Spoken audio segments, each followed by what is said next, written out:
अच्छा भाई, रिकॉर्डिंग भी स्टार्ट हो गई है। सही है भाई। अच्छा, आज हम लोग करने जा रहे हैं, क्या कहते हैं, एपीआई का जो हमारा टॉपिक था। अच्छा, टाइपस्क्रिप्ट का फिलहाल आप लोग ये समझे, टाइपस्क्रिप्ट जो हमने आप लोगों को 1 से 2 सेशन करे हैं, वो बेसिकली आप समझने के तरीके से गरीबी है। आपने एक बार खरीदा, उसके साथ आपको चिप्स फ्री मिल गए। सही। तो वैसे हमारा कोर्स का या फिलहाल वैसे वो हिस्सा था नहीं। तो क्योंकि बीच में गवर्नर हाउस की जो फैकल्टी वगैरह थी, उसके लिए भी सिलेक्शन चल रही थी। तो यहाँ से भी हम चाहते थे कि मतलब लोगों को थोड़ी बहुत अवेयरनेस हो, और अगर कोई अपने आप के तहत थोड़ी मेहनत करके अगर फैकल्टी को ज्वाइन कर लेता है या पेपर वगैरह में पार्टिसिपेट करता है, तो एक अच्छी चीज़ थी कि यहाँ से भी कोई करता। लेकिन मेरे हिसाब से ज़्यादातर लोग तो हाल कराची में होंगे भी नहीं, मेरे हिसाब से।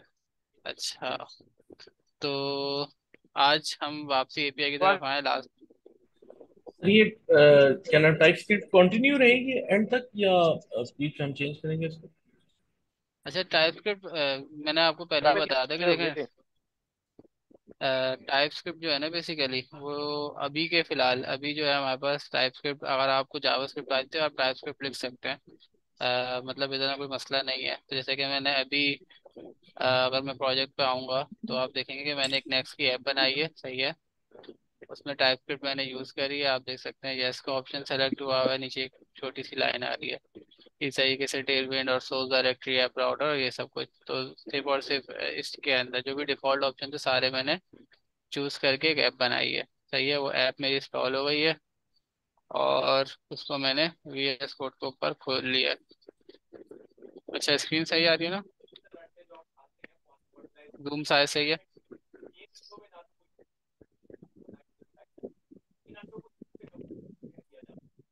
सर थोड़ी सी स्क्रीन जूम कर दीजिएगा। और हाँ जी सर प्लीज। अच्छा, बाकी लोग जो इनके माइक खुले हैं वो बंद कर ले, जब किसी को बात करनी है तो वो खोल लिया करे या फिर हैंड रेस कर लिया करे।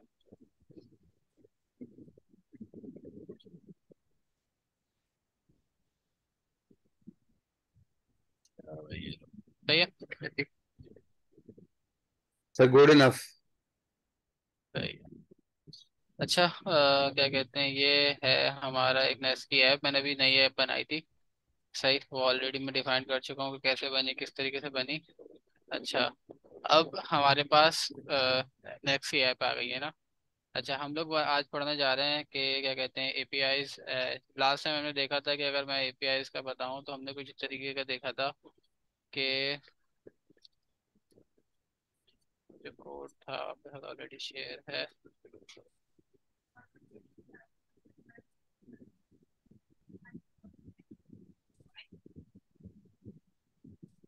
से लास्ट टाइम जब हमने एपीआईज पढ़ी थी, ये उसका कोड है ना।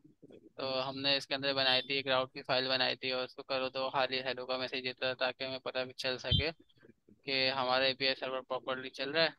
इसके अलावा फिर हमने क्या कहते हैं एक लॉगिन की एपीआई बनाई थी, और लॉगिन की एपीआई हमारे को क्या कहते हैं चेक करती थी, जो भी हम इसको ईमेल पासवर्ड देते थे वो इस पर्टिकुलर लिस्ट के अंदर चेक करती थी कि एग्जिस्ट करती है। और क्या कहते हैं, ये बेसिकली जो हमारी गेस्ट लिस्ट थी, ये हमारी एक्ट करती थी एज अ क्या कहते हैं डेटाबेस के तौर पे। सही है। लेकिन आज हम लोग एक अपना डेटाबेस टाइप की फाइल बनाएंगे, इसके अंदर डेटाबेस पूरा मैनेज हो रहा होगा, वो भी चीज़ देखेंगे। सही है। इसके अलावा क्या कहते हैं ये तो खाली ईमेल पासवर्ड था, ऐसे पासवर्ड आप देखें तो खाली नॉर्मल सा था। लेकिन नॉर्मली इनक्रिप्टेड पासवर्ड कैसे जाता है, और इसको और जो डीप में था ना, जिसमें प्रॉपरली एक एपीआई हो आपके पास, और क्या कहते हैं जो चीज़ चल सके। अच्छा, ये लास्ट टाइम वाला कोड तो ऑलरेडी गिटहब पे अवेलेबल है, तो ये मेरे ख्याल से आप सबने देखा हुआ होगा। अच्छा, अब आ जाते हैं हम इधर। अच्छा, सबसे पहले क्या कहते हैं हम लोग आ जाते हैं एपीआई बनाने का। हमने देख चुके थे भाई, एपीआई अगर आपको बनानी है, सही है, तो आपको ऐप के अंदर एक न्यू फोल्डर बनाना पड़ेगा, और उसका नाम रखना पड़ेगा आपको एपीआई। सही। अच्छा, मैं यहाँ पे सोर्स डायरेक्टरी यूज़ कर रहा हूँ। अच्छा, सोर्स डायरेक्टरी यूज़ करने से फ़ायदा क्या होता है कि ऐप डायरेक्टरी भी इसी के अंदर आती है। सही है। और इसके अलावा अगर मैं कोई फोल्डर बनाऊंगा, मिसाल के तौर पे मुझे भी एक फोल्डर बनाना ही है, मैं यहाँ पे बनाता हूँ डेटाबेस। सही। तो वो भी क्या कहते हैं इसके अंदर आएगा। बेसिकली यहाँ नहीं बनाना था मुझे, सोर्स डायरेक्टरी के अंदर बनाना था। मैं इसको डिलीट मार देता हूँ, बल्कि मूव भी तो कर सकते हैं। सही है। अब सोर्स डायरेक्टरी में क्या हुआ, हमारे पास दो फोल्डर आ गए, एक डेटाबेस का और एक ऐप का, और ऐप के अंदर हमारे पास एपीआई है। अच्छा, अगर थोड़ा फास्ट जा रहा हूँ तो स्लो करवा सकते हैं। सही। आ, सही है, इतना सब कुछ हम लोग ऑलरेडी देख चुके नहीं सर, हैं। सही है। सही। अच्छा, इतना सब कुछ हम लोग ऑलरेडी देख चुके हैं ना। अच्छा, हम सबसे पहले एक काम करते हैं कि हमने ये कहते हैं अपना डेटाबेस का फोल्डर बनाया है, जो कि ये कहते हैं हमारी ऐप डायरेक्टरी से बाहर है। अच्छा, हम इसके अंदर एक फाइल बना लेते हैं। अच्छा, डेटाबेसेस का किस किस को आइडिया है? मेरे ख्याल से सभी को होगा ऑलरेडी डेटाबेसेस का आइडिया।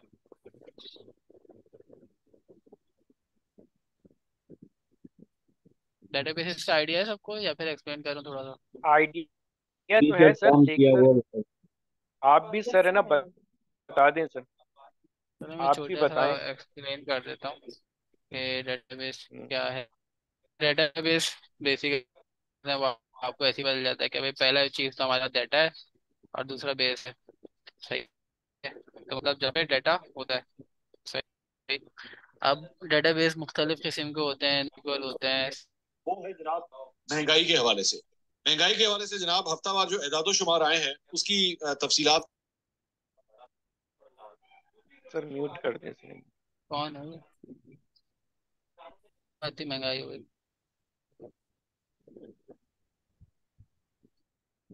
सर हर अच्छा। तरफ हाँ, महंगाई है।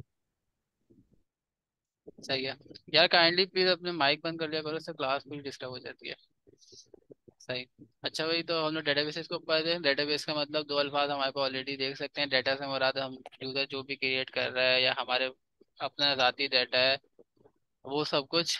प्लस बेस का मतलब है कि इधर होगा, जैसे एक आर्मी का बेस होता है। आर्मी के सारे के सारे हेलीकॉप्टर फौजी वगैरह वो होते हैं, तो सही है। तो डेटाबेस हमारा ये है। डेटाबेस मल्टीपल टाइप के हो सकते हैं। मतलब जैसे मल्टीपल टाइप से मुराद ये है कि भाई मल्टीपल किस्म की नस्लें हैं। जैसे हमारे पास गाड़ी मुख्तलिफ किस्म की गाड़ियाँ होती हैं, उस तरह के डेटाबेस भी होते हैं। डेटाबेसेस के अंदर मिसाल के तौर पे हमारे पास होता है एसक्यूएल, हमारे पास होता है माई एसक्यूएल, ये सारे एक ही कैटेगरी के हैं। सही है। और कुछ एक होता है नो सीक्वल, जिसके अंदर आपका जो डाटा का स्ट्रक्चर है वो बेसिकली किसी और तरीके से होता है as compared to SQL. SQL में हमारा डाटा स्ट्रक्चर्ड होता है, उसके अंदर रिलेशन होते हैं। नो सीक्वल के अंदर भी रिलेशन होते हैं, पर उसका कॉन्सेप्ट थोड़ा सा अलग है। अच्छा, आज जो हम करने जा रहे हैं ना, हम ये करने जा रहे हैं कि हम एक डेटाबेस बना रहे हैं, फाइल बेस्ड डेटाबेस। अच्छा, एक तो डेटाबेस ये होता है कि भाई आप नॉर्मली जो डेटाबेस देखते हो लोगों के पास, वो डेटाबेस ऐसा होता है कि अगर आप कोई प्रॉपर ऐप यूज़ कर रहे हो, जो उसके बिहाइंड द सीन डेटाबेस होता है ना, वो उस तरीके का होता है कि वो क्लाउड के ऊपर होता है या एक अलग प्रॉपर डेटाबेस होता है। डेटाबेस पूरा एक बाजार सॉफ्टवेयर है। मतलब अगर मैं ये दिखाऊं, क्या कहते हैं, सही है। तो डेटाबेस का एक पूरा इंजन होता है और उस तरीके की चीज़ें होती हैं, उसके अंदर बहुत सारी चीज़ें होता है। अच्छा, डेटाबेस को चलाने के लिए ड्राइवर चाहिए होते हैं। सही है। जैसे गाड़ी को चलाने के लिए ड्राइवर होता है ना, तो इस तरीके डेटाबेस को भी चलाने के लिए ड्राइवर होता है। आप ऐसा नहीं है कि अपनी डायरेक्ट कोड से कनेक्ट डेटाबेस पे कुछ काम कर सको, आपके बीच में एक ड्राइवर होता है। और ड्राइवर के जरिए हम डेटाबेस से बात करते हैं। अच्छा, ये है हमारे पास मोंगो डीबी का है, इस तरीके से काकरोच डीबी है, काउच डीबी है, बहुत सारे डेटाबेसेस हैं। सही है। ये देख रहे हैं, पोस्टग्रेस, मारिया डीबी, ये सारे के सारे डेटाबेसेस हैं। इनके अंदर मेजर जो कैटेगरीज आती हैं, दो आती हैं, एक सीक्वल आता है, एक नो सीक्वल आता है। पर अब डेटाबेसेस इंक्रीज होने लगे हैं, ग्राफ बेस्ड डेटाबेसेस आने लग गए हैं। वेक्टर बेस्ड भी रिसेंटली एक आया डेटाबेस। तो डेटाबेस ग्रो कर रहा है हल्के हल्के, और हर डेटाबेस की स्पेसिफिक नीड्स के हिसाब से यूज होता है। अच्छा, आज हम बिल्कुल बेसिक लेवल पे देखेंगे। हम लोग एक डेटाबेस बना रहे हैं, उसका नाम रखते हैं हम db.json। अच्छा, ये एक जेसन डेटाबेस है जो हम बना रहे हैं। मिसाल के तौर पे हम पहले तो यही सोचते हैं, अगर मैं अपनी बात करूँ तो बहुत टाइम पहले तो मैं सोचता था यार लोग पागल हैं, इतना मुश्किल कॉम्प्लिकेटेड डेटाबेसेस अलग होते हैं, उसके लिए पूरा आपको ड्राइवर पढ़ना पड़ता है, आपको पता होना चाहिए वो डेटाबेस कैसे कनेक्ट होगा, और इस तरीके की चीज़ें उसमें यूज़ होती है ना। लेकिन एक डेटाबेस आता है MySQL लाइट के नाम से, वो बेसिकली आपके पास फाइल इसके ऊपर होता है। उसी तरीके का हमने एक डेटाबेस यहाँ पे आज बना रहे हैं, अपना ज़ाती डेटाबेस के से। अच्छा, इस जैसे बेस के अंदर क्या कहते हैं, हम अपने यूजर्स का डाटा रख रहे हैं मिसाल के तौर पे। सही है। अच्छा, ये जिसन है, तो यहाँ पे डाटा रख रहे हैं ना, तो ये हमारा यूज़र आ गया। और अच्छा, ये हो गया हमारा एरे, और एरे ऑफ ऑब्जेक्ट होंगे, मतलब मल्टीपल यूज़र होंगे। अच्छा, इसके अंदर आपके पास सकती है आईडी हो सकती है, और क्या कहते हैं,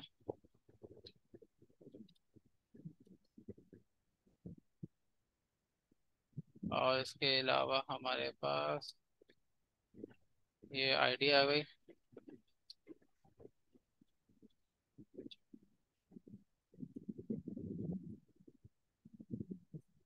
सही। और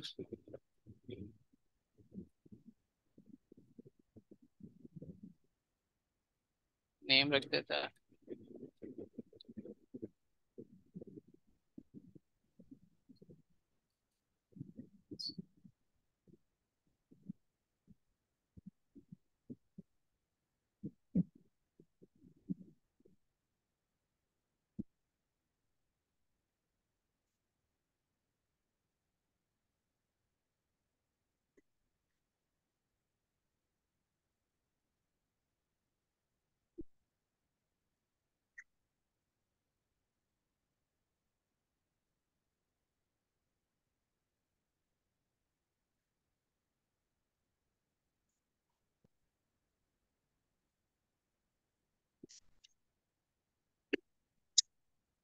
अच्छा, यहाँ पे तो कोई मसला नहीं, हमने जेसन बनाया बेसिकली।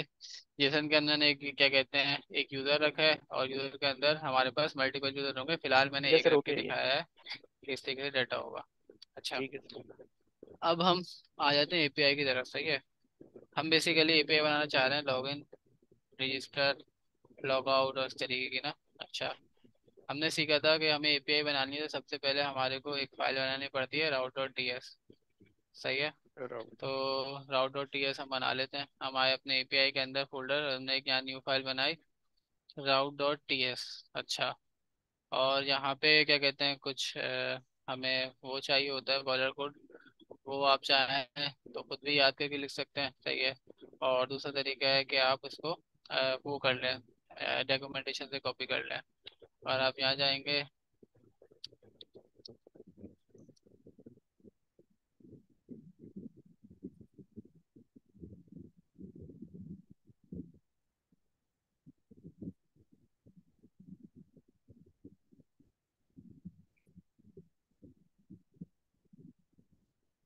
यही हमने देखा था, ये पूरी हम बहुत डिटेल में देख चुके थे। उन्होंने कहा था कि सिंपल सी, अगर आपको एक क्या कहते हैं वो बनाना है, तो आपको एक्सपोर्ट करना है फंक्शन जिसका नाम होगा गेट। सही। और क्या कहते हैं, यहाँ से आपको सर्वर मिल जाएगा जिससे आप इसको रिस्पॉन्स सेंड कर सकते हैं, और ये एक प्रॉपर सी हमारे पास छोटी सी एपीआई थी। अच्छा, अब हम लोग आ जाते हैं सिंपल वाले इसकी तरफ। हम लोग ये वाला कोड ले लेते हैं, बॉयलर कोड, ताकि हमारे फटाफट हम इसको वो कर दें। अच्छा भाई। अच्छा, हेडर अभी हमें नहीं चाहिए, हमें ये चाहिए।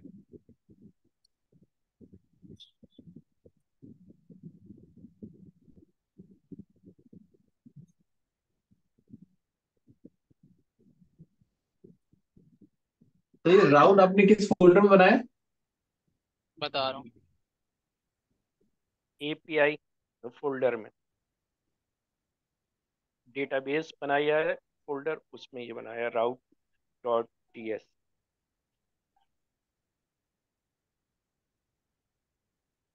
अच्छा भाई, हमने क्या कहते हैं एक बॉयलर प्लेट लिया था। हमें ये पता था कि जब भी क्या कहते हैं आपको कोई एपीआई बनानी हो, तो आपको एक क्या कहते हैं यहाँ पे डिफरेंट फंक्शन है, get, post, put, patch, read. आपको इस नेमिंग कन्वेंशन को फॉलो करना पड़ता है। अच्छा, अब हमने एक फंक्शन बनाया यहाँ पे, और उसको हमने क्या करा, एक्सपोर्ट कर दिया। और मैं इसको अगर कॉल करूँगा तो मेरे पास होपफुली आ जाएगा यहाँ पे मैसेज का एक वो। सही है। मैसेज टेस्टिंग, इसका मतलब हमारा ये चीज़ सही चल रहा है। अच्छा, यहाँ मैं लिख देता हूँ, वेलकम टू नेक्स्ट एपीआई।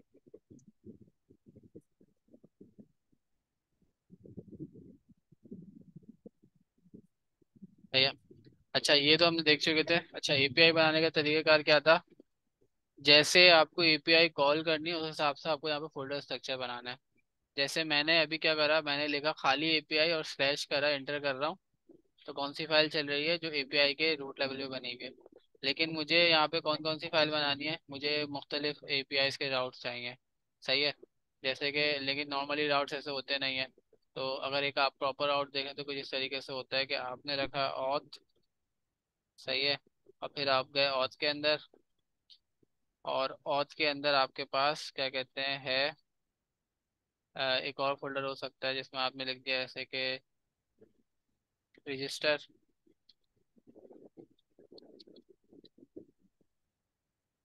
और इसके अंदर एक और फोल्डर हो सकता है लॉगिन।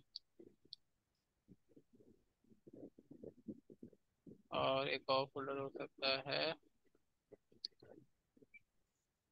लॉगआउट। अच्छा अभी फिलहाल हम रजिस्टर से स्टार्ट करते हैं। अच्छा रजिस्टर के हमें क्या करना पड़ेगा? एक राउट डॉट टी एस वापसी बनानी पड़ेगी। अच्छा ये चीज़ तो क्लियर है। इनका कॉन्सेप्ट क्या है? अब मुझे जैसे कि मैं चाहता हूँ कि मैं अपने यूआरएल के ऊपर जाऊँ और यहाँ लिखूँ ऑथ स्लैश लॉगिन। तो फिर मुझे क्या करना पड़ेगा? एपीआई के फोल्डर के अंदर एक ऑथ का फोल्डर बनाना पड़ेगा, और एक क्या कहते हैं लॉगिन का फोल्डर बनाना पड़ेगा।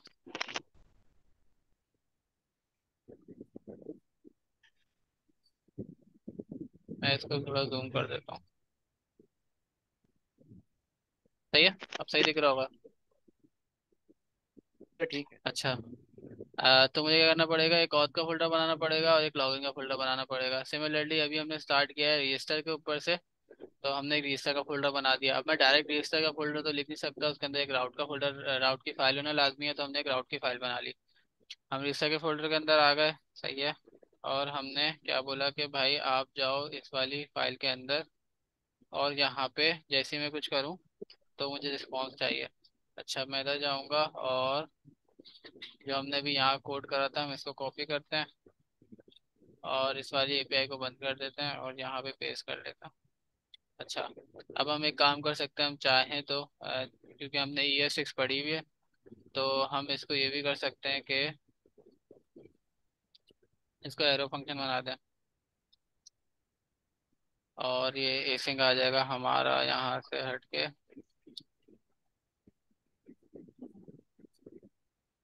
और ये एक कॉन्स्ट है ASYN। सही है। ये भी कर सकता हूँ ना मैं, इसमें तो कोई मसला नहीं है। ये भी एक तरीका है। एक तरीका वह है जो हम लोग नॉर्मल जावास्क्रिप्ट फंक्शन यूज करते हैं, और एक तरीका ये है। अच्छा अब इसके अंदर नॉर्मली जब एक रजिस्ट्रेशन एरो होती है, फंक्शन यूज किया। हाँ, तो वो किस तरीके से होती है? सही, सबसे पहले तो आपके पास जब रजिस्ट्रेशन होती है तो आपके पास रिक्वेस्ट से कुछ डाटा आता है। सही है। और आप उसको डेटाबेस में डालते हो, और हमारा भी कुछ मकसद ऐसी है। अच्छा अब ये डेटाबेस के अंदर कनेक्शन कैसे होगा, डेटाबेस के अंदर हमारा डाटा कैसे जाएगा, वो तो हमने लॉजिक अभी तक लिखी नहीं है ना। तो हमें उसकी तरफ भी जाना है कि वो हम कैसे लिखेंगे। अच्छा ये है हमारी रजिस्टर की एपीआई।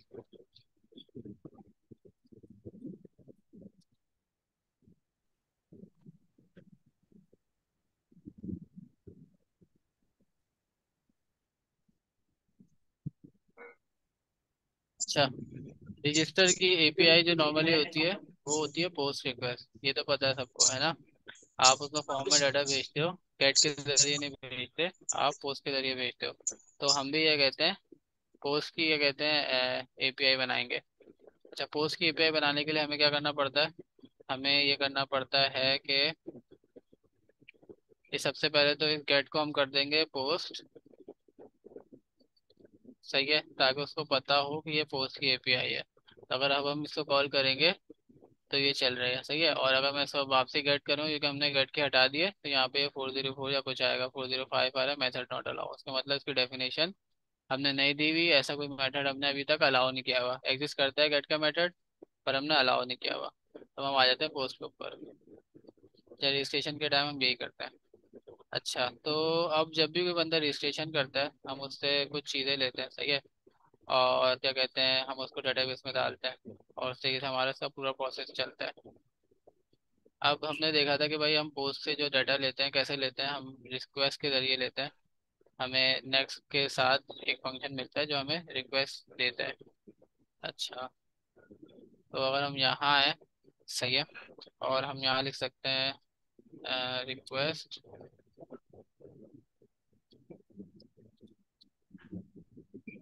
और हम बोलते हैं ये होगी नेक्स्ट।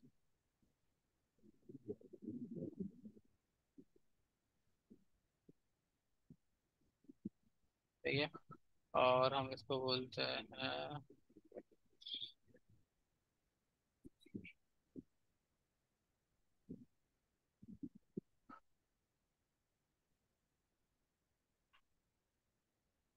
अच्छा, इस रिक्वेस्ट के अंदर हमें क्या मिल सकता है, इस रिक्वेस्ट के अंदर हमें इसकी बॉडी मिल सकती है। सही है, तो सबसे पहले तो हम पहले डाटा ले लेते हैं और उसके बाद हम देखते हैं कि डाटा को अंदर डालना कैसा है डेटाबेस के अंदर, क्योंकि डेटाबेस के अंदर डाटा भी हमें डालना है और जो हमारे पास अभी पड़ा हुआ है ना, तो हम रजिस्ट्रेशन की एपीआई बनाना है तो हमें पता भी होना चाहिए। अच्छा भाई, डाटा निकालने का सबसे आसान तरीका था, हमने लिखा कॉन्स डाटा, और हमने लिखा A W I D await request dot JSON. सही है, और हमने ये कर दिया और यहाँ डाटा को लिया, कॉपी किया, और फिलहाल के लिए हमने बोला डाटा, और यहाँ पे भी कर दिया डाटा। चाहूँ तो मैं ये भी कर दूँ तो भी चल जाएगा, क्योंकि ये सिर्फ बोलता है कि अगर आपके पास एक ही की और एक का नाम चाहिए तो आप ऐसे भी लिख सकते हो। अच्छा, अब दूसरी चीज़ थी, हमने देखा था कि डेटाबेस पे डाटा भेजना कैसे है। हमें जब डाटा भेजना होता है हम बॉडी में जाते हैं, रॉ पे क्लिक करते हैं, इंडिया वाली रॉ, और टेक्स्ट पे क्लिक करने के बाद हम जेसन पे क्लिक करते हैं। सही है, और यहाँ पे हम जेसन डाटा भेजते हैं। जेसन डाटा से मुराद हमारा जो भी यूज़र का है। अब जैसे कि हमने अभी बनाया था, अगर हम डेटाबेस में देखें तो हमने एक ये बनाया था, हम इसको कॉपी कर लेते हैं और यहाँ पे पेस्ट कर देते हैं।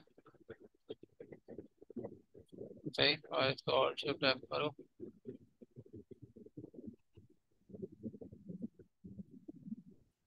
अच्छा, तो सही है। सही है, हमने क्या करा भाई, हमने एक दे दिया नाम, इसका मैं चेंज कर देता हूँ। सही है, ये कर देता हूँ ए के बाद बी। सही है, ये हम इसको डाटा बनाते हैं और हम इसको करते हैं सेंड। सही है, हमारे पास डाटा भी आ गया, इसमें तो किसी को कोई मसला नहीं होगा। यहाँ तक क्लियर है? यस सर, ओके है ये। सही है, हमने देख लिया भाई डाटा कैसे भेजते हैं, डाटा कैसे आता है, वो सब कुछ हमने देख लिया। अब हम आ जाते हैं अगली मेन चीज़ की तरफ कि हम डेटाबेस में डाटा डालेंगे कैसे, डेटाबेस से डाटा निकालेंगे कैसे। अच्छा, मैंने आपको बताया था स्टार्टिंग में कि हम लोग नॉर्मली डेटाबेस के लिए ड्राइवर यूज़ करते हैं। अच्छा, यहाँ तो हमारे पास कोई ड्राइवर वाइवर है नहीं। सही है, हमने एक अपनी फाइल बनाई है जेसन की और हम चाहते हैं कि ये एज अ डेटाबेस यूज़ हो। ये डेटाबेस उस लेवल पे अच्छा हो सकता है, मिसाल के तौर पे आपकी कोई ऐप है और हर ऐप के लिए आपके पास एक डेटाबेस हो जो कि आप चाह रहे हैं फाइल बेस हो, उसी की फाइल के अंदर। जैसे पहले हमारे पास उसके अंदर आते थे ना, मोबाइल के अंदर एप्लीकेशन होती थी तो वो मोबाइल के अंदर ही डाटा स्टोर करती थी। कुछ डाटा मोबाइल के अंदर रखा जाता है, कुछ डाटा सर्वर पे रखा जाता है। तो ये जो एक तरीके से डेटाबेस ही होगा हमारा जो सर्वर पे रखा हुआ है, लेकिन एक फाइल बेस्ड डेटाबेस है। अच्छा, इस डेटाबेस को कनेक्ट करने के लिए हमें क्या क्या करना पड़ेगा ना। अच्छा, तो हम इधर आते हैं और बाहर, और हम एक वो बना लेते हैं, जैसे कि अच्छा, प्रोग्रामिंग के अंदर ना हमारे पास कुछ चीज़ें होती हैं जिसके जरिए हम मतलब इन सब चीज़ों को कर सकते हैं। मतलब एक टर्मिनोलॉजी होती है और फोल्डर का नाम रखती है। जैसे मैंने यहाँ डेटाबेस रखा है, मैं चाहता डीबी भी रख सकता था। नेक्स्ट जेएस वालों ने इसका फोल्डर का नाम ऐप रखा है, इसका नाम एपीआई रखा है। तो इस तरीके से अब हम एक फोल्डर बना सकते हैं। सही है, यहाँ पे दो फोल्डर के नाम बना सकते हैं। आप चाहें तो यूटिल्स भी कर सकते हैं। सही है, जो कि आपके यूटिल्स हैं, या फिर आप कर सकते हैं हेल्पर। सही है, इस हेल्पर्स और यूटिल्स दोनों तकरीबन एक ही जैसे होते हैं। इन फंक्शंस का बेसिक ये जो फोल्डर है, ये स्ट्रक्चर का मतलब ये होता है कि आप क्या कहते हैं, इसके अंदर ऐसे फंक्शन रखोगे जो मल्टीपल आप जगह से कॉल करें, या फिर रीयूजेबिलिटी वाले फंक्शन होते हैं, सही है। मैंने तो इसका ये नाम रख सोर्स दिया में हेल्प। रखेंगे हम, ये सोर्स में हाँ सोर्स रखेंगे। में रखेंगे, हाँ सोर्स में रखेंगे। ये बेसिकली हमारा कस्टम कोड है, सही है। इसका नेक्स्ट जेएस से वैसे कोई बाहर ताल्लुक नहीं है। अच्छा, अब हमारा पहला काम ये है कि हम उस फाइल को रीड कर सकें, सही है। हमारा पहला काम क्या है, उस फाइल को रीड कर सकें। अब मैं यहाँ पे आता हूँ और एक न्यू फाइल बना लेता हूँ, सही है। उसका नाम रख देता हूँ जैसे कि टीबी हेल्पर, ठीक है। हेल्पर के अंदर डीबी डॉट जेएस कर देता हूँ, टीएस कर देता हूँ, ठीक है। मैंने एक फाइल बना ली डीबी डॉट टीएस। अच्छा, अब इस फाइल से हम क्या करेंगे, इस फाइल के अंदर हम फंक्शन बनाएंगे कि हमें डेटाबेस को रीड कैसे करना है, राइट कैसे करना है, फाइंड कैसे करना है।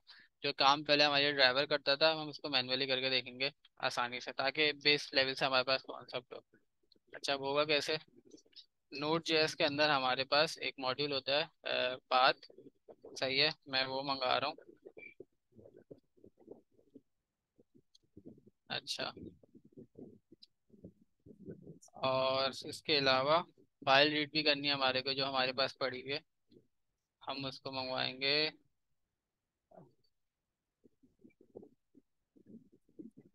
एफएस।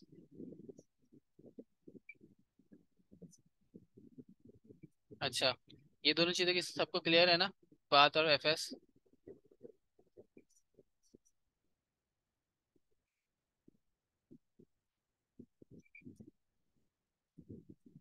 अच्छा, मैं पाथ और एफएस को थोड़ा समझा देता हूँ। अच्छा, अगर आप यहाँ जाएं, सही है, और लिखें नोड,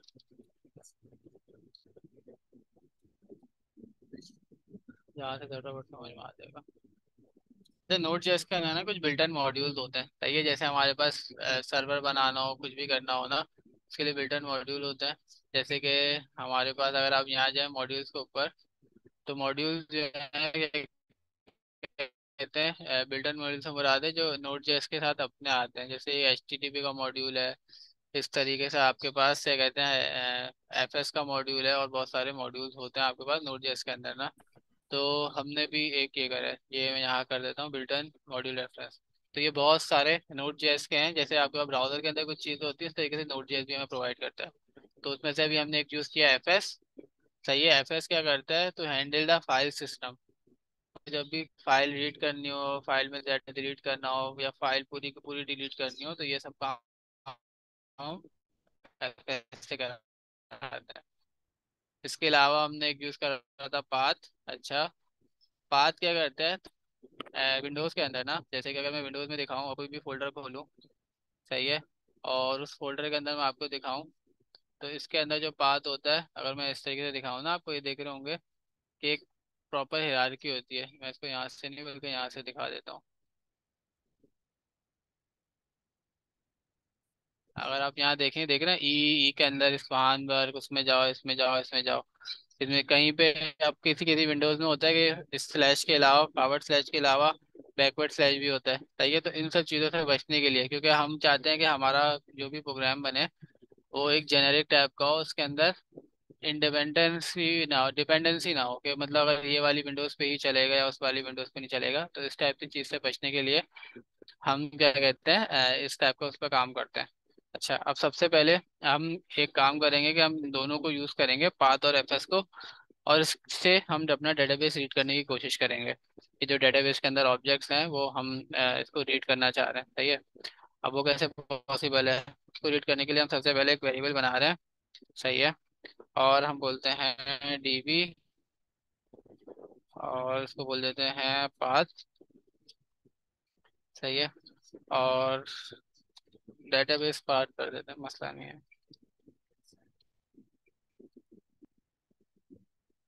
अच्छा, एक हमने वेरिएबल बनाया है, सही है। और क्या कहते हैं, इसके अंदर हम रखने वाले हैं पाथ डॉट जॉइन। अच्छा, जॉइन क्या करता है, ये देख रहे हैं, join all argument together and normalize the resulting path. मैंने जो भी आपको चीज़ बताई थी, जिसकी वजह से हम पाथ यूज कर रहे हैं, कि इस पाथ को ये कहते हैं नॉर्मलाइज करेगा, नॉर्मलाइज से मुराद के डिपेंड ऑन दी ओएस, वो इसको ऑटोमेटिकली हैंडल कर लेगा। उसके बाद हमने लिखा CWD। अच्छा, CWD मतलब current working directory. Current working directory मतलब ऐसा है कि अगर मैं यहाँ जाऊँ आपको और मैं यहाँ आपको लिखूँ PWD, तो ये प्रिंट वर्किंग डायरेक्टरी बता रहा है ना। तो हम क्या चाह रहे हैं, हम इसका PWD। इस पूरी फाइल का हम ये चाह रहे हैं कि भाई जो भी करंट वर्किंग डायरेक्टरी है, करंट वर्किंग डायरेक्टरी से मुराद है को हमें इतना हिस्सा दे देगा। क्या कहते हैं ये, सही है। इसको और असर तरीके से आपको समझना हो तो आप ये भी कर सकते हैं कि अपने विंडोज़ खोलें, सही है।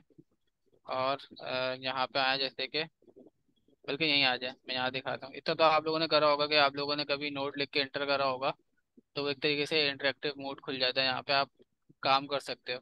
मिसाल के तौर पर मैं 5+5 करूँ तो ये 10 दे रहा है। ये यूज़ करा है सबने इस तरीके से नोट जेएस?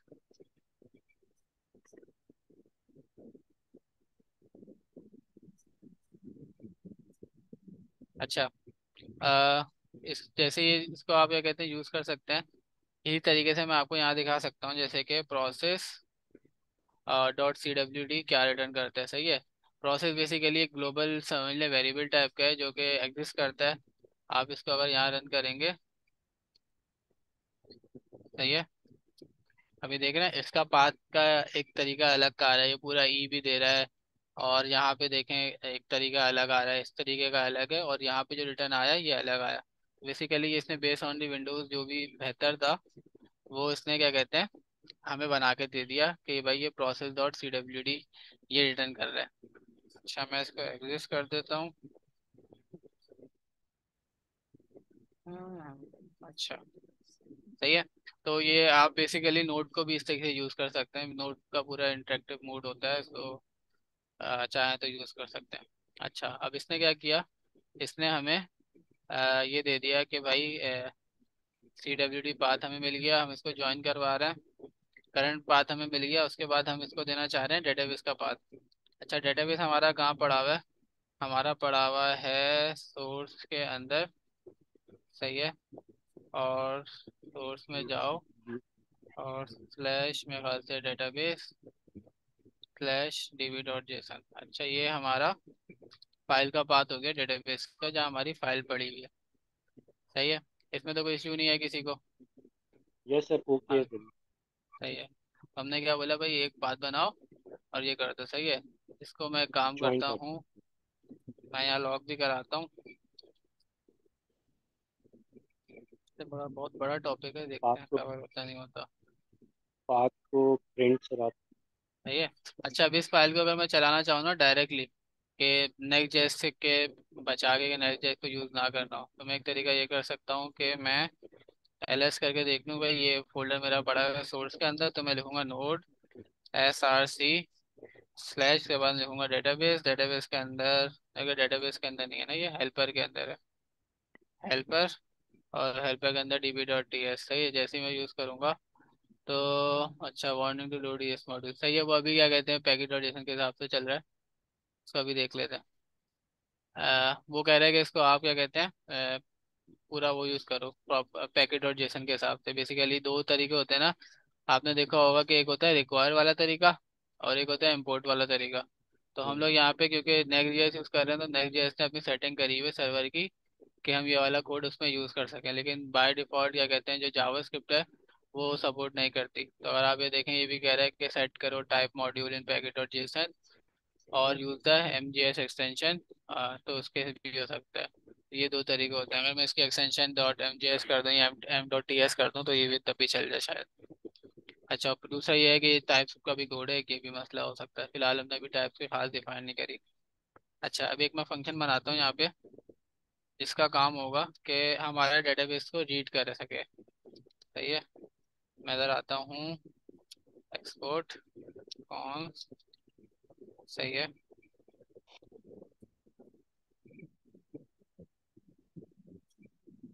रीड डीबी का हमसे एक फंक्शन बना रहा हूँ मैं।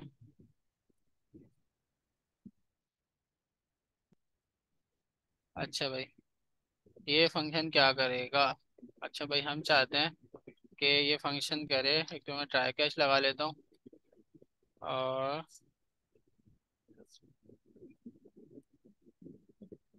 Try catch.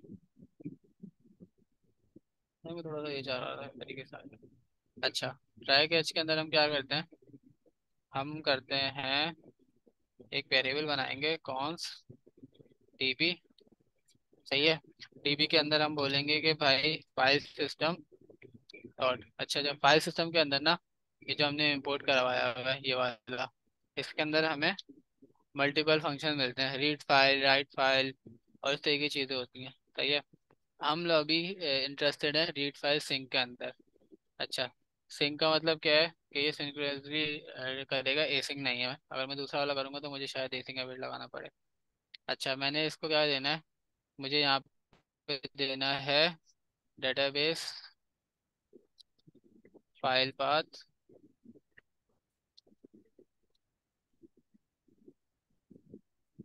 सही है, मैं इसको यहाँ पास कर देता हूँ।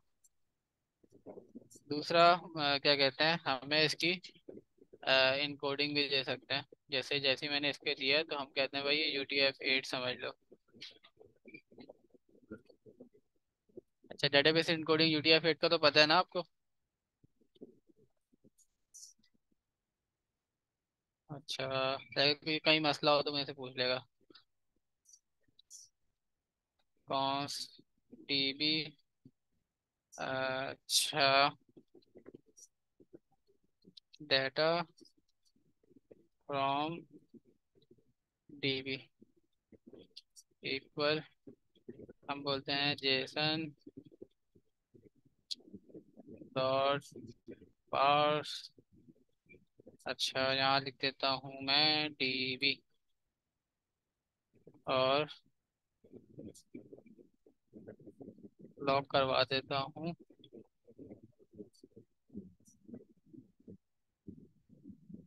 सही है। और एक और काम करता हूँ, रिटर्न।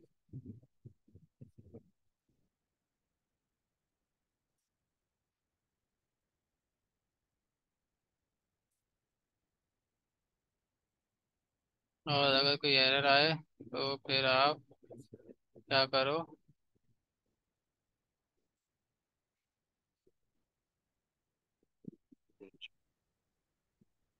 फिलहाल के लिए हम थ्रो करवा देता,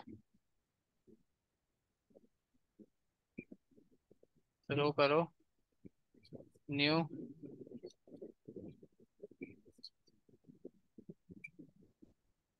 सही है। और इसके अंदर हम बोलते हैं ERR एरर डॉट। सही है। यहाँ ये बोल रहा है कि हो सकता है नल हो, तो हम इसको ये दे देते हैं।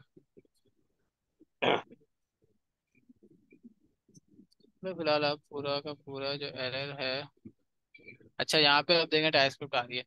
टाइपस्क्रिप्ट इसको बोलती है कि भाई ये अननोन है। सही है। अननोन का मतलब उसको पता नहीं है कि किस टाइप का एरर आएगा, क्योंकि हम कस्टम कर रहे हैं ना। तो एक तो तरीका है कि हम यहाँ पे फिलहाल के लिए एनी लिख दें। सही है। या हम बोल सकते हैं फाइल सिस्टम या फाइल रीडर, इस टाइप से हम कुछ भी दे सकते हैं इसको।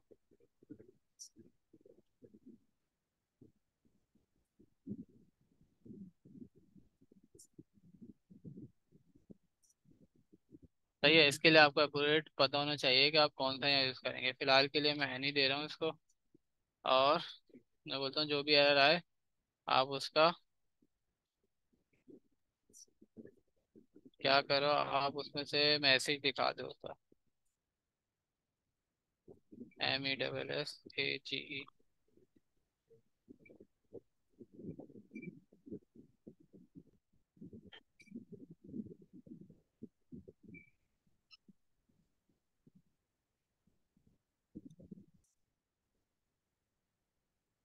अच्छा, अभी तक हमने क्या करा, हमने एक फंक्शन बनाया जो डेटाबेस को हमारा रीड करेगा और क्या कहते हैं, डेटाबेस से हमें रिटर्न कर देगा। सही है। डाटा हम इसका चाहें तो रीड डाटा भी रख सकते हैं या गेट डाटा फ्रॉम DB, इस टाइप का भी कुछ कर सकते हैं।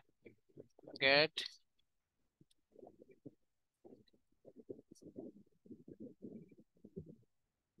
सही है। ये वाला ज़्यादा बेहतर नाम है।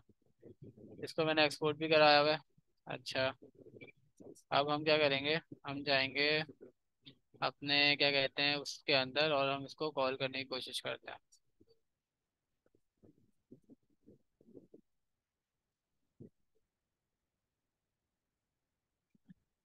सही है। हम बोलते हैं gate data from dB, routes के अंदर आते हैं हम, और हम यहाँ ट्राई करते हैं। डायरेक्ट मैं इधर आऊँगा और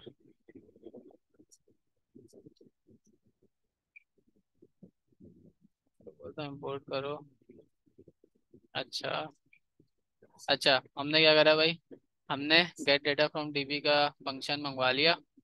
और क्या कहते हैं कहाँ से मंगवाया, हेल्पर्स के अंदर से, डीबी के अंदर जो हमने भी फाइल बनाई थी हेल्पर के अंदर, डीबी के अंदर से।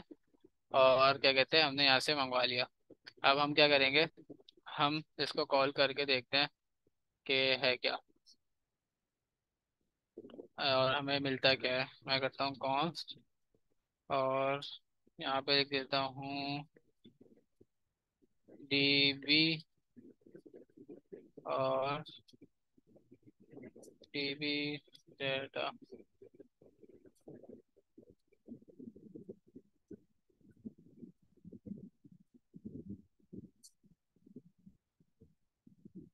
अच्छा लॉक करवाता हूँ फिलहाल के लिए।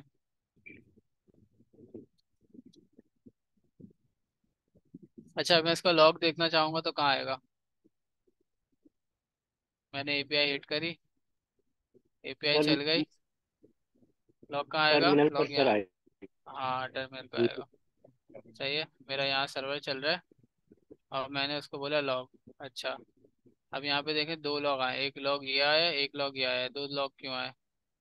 अच्छा, दो लॉग इसलिए आए कि एक हमने लॉग यहाँ भी करवाया है, सही है, और एक लॉग हमने कहाँ कराया है, हमने यहाँ कराया है जब कॉल करा। तो अगर मैं यहाँ से हटा दूँ अभी यार लॉग, सेव तो करूँ, एक ही एक लॉग आएगा, सही है। और ये हमारे पास आ गया। यहाँ से सर्वर चल रहा है, मैं इधर आता हूँ, मैं वापसी कॉल करता हूँ, तो मेरे पास एक आ गया। अच्छा अब ये क्या है, ऑब्जेक्ट है। अच्छा डीबी के अंदर आप देखें हमने ज़्यादा कुछ खास यूज़ नहीं करा। हमने बोला भाई ये वाली फाइल है इसको रीड करो, हमने इसका पूरा पाथ बना के रख लिया था। यहाँ पे हमने बता दिया भाई इस जगह पे फाइल है, और ये जो था हमने वो भी देख लिया कि इसके अंदर क्या चीज़ आती है। एक पूरा पाथ आता है जो भी आपके हार्ड डिस्क का लोकेशन है, उसने मुझे वो दे दी। Process dot current working directory थी इसने, हमने उसको फाइल के साथ कंबाइन किया, डॉट ज्वाइन कर देता है बेसिकली, दोनों का आपस में ज्वाइन करता है। वो एक हमारे पास डेटाबेस की फाइल का पाथ आ गया, हमने उसको दे दिया। हमने यहाँ UTF-8 दे दिया। UTF-8 का मतलब क्या है, इनकोडिंग है। इनकोडिंग से मुराद कि इसके अंदर जो डाटा है वो किस तरीके से इसको ट्रीट करना है। जैसे कि क्या कहते हैं, हमारी उर्दू की अलिफ बे अलग होती है, सही है, सिंधी की अलिफ बे अलग होती है, अरबी की अलिफ बे थोड़ी सी अलग होती है। तो इसी तरीके से इनकोडिंग है ना, इसी तरीके से हमारे पास एस की कोड से बेसिकली जो उसका एक्चुअल ताल्लुक है वो एस की कोड से है। तो एस की कोड के अंदर क्या कहते हैं, कुछ स्पेशल करेक्टर्स होते हैं, तो उनको क्या कोड देना है और उस तरीके की जो चीज़ें मैनेजमेंट होती हैं वो सारी की सारी उस लेवल पे होती हैं और वहाँ से होती हैं। तो हमने ये कहते हैं इसको वहाँ पे ले गए। अच्छा हमने बना लिया भाई गेट डाटा फ्रॉम डीबी, हमारे पास डेटाबेस से डाटा भी आने लग गया। पहले हम क्या कर रहे थे, पहले हमने क्या कहते हैं बिल्कुल ही एक लो लेवल पे हमने करा हुआ था। अच्छा ये तो हो गया हमारा डेटाबेस वो करने का ना, रीड करने का। अब हम चाह रहे थे कि भाई हमारा ऑब्जेक्ट उसके अंदर जाए, सही है, ना कि अभी रीड करवाएं। अच्छा भाई अब ये काम कैसे होगा, उसके लिए फिर हमें क्या चाहिए होगा, उसके लिए हमें एक और फंक्शन चाहिए होगा, राइट डाटा इन डीबी के नाम से एक फंक्शन होना चाहिए, ऐसी है, जो हमारे लिए राइट का काम कर सके। अच्छा वो कैसे होगा, हम एक फंक्शन बना लेते हैं, एक्सपोर्ट कॉन्स्ट, और क्या कहते हैं हम लोग उस फंक्शन को देखते हैं कि उसके अंदर मतलब क्या हो सकता है। अगर हम उसका नाम रखें for example right data in dB, सही है, हमने भी एक नया फंक्शन बना लिया। और ये भी एक एरो फंक्शन है फिलहाल के लिए, हमने इसको ऐसे बोला। और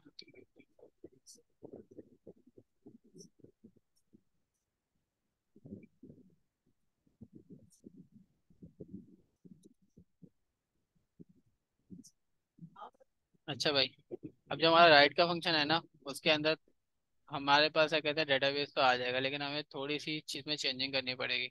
तो राइट का फंक्शन किस तरीके से काम करेगा, हम सबसे पहले ट्राई कैच लगा दें ताकि कोई एरर आए तो ओके सर। हमारे को लॉक कर सके, हम लोग फौरन से पता चल जाए कि एरर आ रहा है कुछ। अभी तक हमने देखा, हमने भाई पूरी फाइल कनेक्ट करी, हमने डेटाबेस से डाटा रीड करवा लिया, हमें कोई मसला नहीं आया। अब हम यहाँ आ जाते हैं, सही है।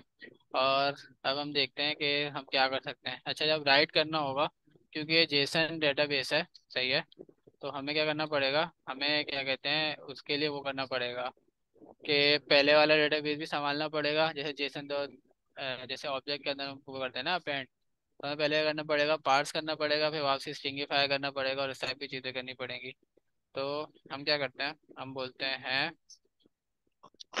कॉन्स्ट करंट, सही है।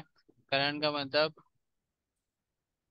जो भी अभी अभी मौजूद है, सही है, अभी हमने नया डाटा नहीं डाला, वो वाला डाटा।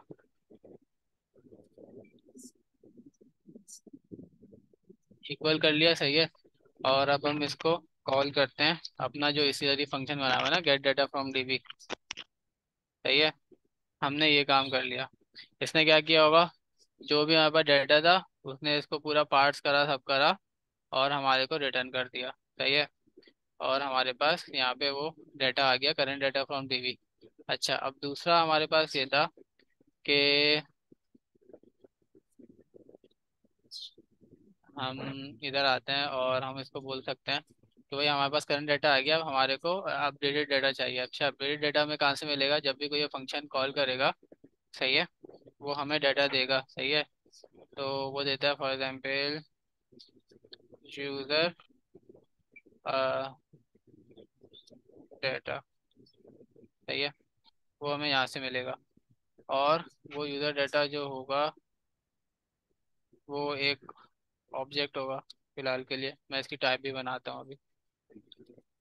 एक ऑब्जेक्ट आएगा वहां से हमारे पास, जब भी कोई यूज़र क्रिएट करेगा, जैसे हमारे पास ये है, सही है। इसी तरीके से हमारे पास क्या होगा, एक ऑब्जेक्ट आएगा डाटे का। हम उसको क्या चाह रहे हैं, हम इसको इसके अंदर अपेंड करना चाह रहे हैं। अच्छा, होगा कैसे, वो ऐसे होगा कि हम बोलते हैं कि कॉन्स्ट, और क्या कहते हैं, हमें चाहिए कहते हैं current data plus new data ना, तो न्यू डाटा फॉर डीबी, सही है। ये वो डाटा होगा जो कि अब डेटाबेस में जाना चाहिए। New data to insert in DB, ये कर देता हूँ, सही है। नेम सही है ना, मीनिंगफुल है, इससे पता चल जाएगा कि क्या हो रहा है। ओके सर, ठीक है जी। अच्छा, अब हम क्या करेंगे भाई, हमें पता है कि वहां से जो डाटा आ रहा है, सही है, वो तो क्या कहते हैं सही है। मतलब कहने का मकसद ये है कि एक तो डाटा वो है जो कि क्या कहते हैं हमारे पास आया है। जैसे कि हमारे पास जो हमने अभी रीड किया, वो हमारे पास कौन सा डेटाबेस है, वो है हमारा क्या कहते हैं रिटर्न जो हुआ है हमारे पास जेसन डॉट पार्स है ना, तो उसका मतलब हम इसके अंदर सब कुछ कर सकते हैं। और इसके अलावा जो दूसरी चीज़ है, हमारे को स्ट्रिंगिफाई करके करेंगे ताकि हमारे को लोकेशन ना मिले। अच्छा, अभी क्या होगा, मैं जेसन डॉट पार्स लिख रहा हूँ और यहाँ पे लिख रहा हूँ वापसी जेसन डॉट स्ट्रिंगिफाई। अच्छा, और इसके अंदर हम दे देंगे करंट डाटा फ्रॉम डीबी। अच्छा, ये जो स्टेप है ना, ये मैंने इसलिए करा है ताकि मेमोरी रेफरेंस का तो पता है ना आप लोगों को, ये जो रेफरेंस बनाते हैं नेस्टेड लेवल के ऊपर, जब मैं स्ट्रिंगिफाई करके वापसी पार्ट्स करूंगा ना, तो एक नया डाटा मेरे पास बन जाएगा। इससे होगा ये कि जो भी मेमोरी रेफरेंसेस होंगे, जो रैम की लोकेशन सेव करते हैं ना आपस में ये लोग, तो वो चीज़ सही हो जाएगी। तो सर ये जेसन में कन्वर्ट करेगा, साथ में उसमें ऐड भी कर देगा करंट डाटा में? नहीं, अभी हमने करवाया नहीं है, अभी हम डालेंगे, सही है। ओके।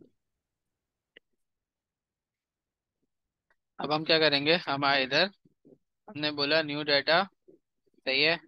और इसके अंदर क्या है, इसके अंदर हमने अगर देखें यहाँ पे, तो हमारे पास क्या है, यूजर्स है, यूजर्स कह रहे हैं ना। तो अगर मैं खाली न्यू डाटा को देखूंगा तो मुझे पता है कि इसके अंदर कुछ अभी खास है नहीं, तो मैं यहाँ लिखता हूँ यूजर्स, सही है। और ये रहा हमारा यूजर्स। और मैं इसके अंदर बोलता हूँ कि इसको करो पुश। और पुश क्या करना है हमारे पास, जो यूजर का न्यू डाटा है, या मैं इसको कर देता हूँ न्यू यूजर डाटा, ठीक है। और मैंने इसको बोला कि ये इसके अंदर पुश कर दो, क्योंकि यूजर्स का क्या है हमारे पास, एरे। एरे है हमारे पास, ठीक है। एरे के अंदर एक और ऑब्जेक्ट आ जाएगा, मतलब कॉमा लगेगा, इसके अंदर एक और एरे आ जाना चाहिए, तो हम वो वाला काम कर रहे हैं। अच्छा भाई, हमने बोला भाई new data to insert in DB के अंदर यहाँ पे हमने वो बना दिया। अब हमें सर क्या ये करना है। फाइल तो सर ये एक रीड दफा करनी है। स्ट्रिंगीफाई पार्स दोबारा बता दें, ये रिवर्स करके स्ट्रिंगीफाई को ऊपर पार्स अच्छा, क्यों किया है? मैं बताता हूँ वो ऐसे स्ट्रिंगीफाई उसका मसला क्या होता है।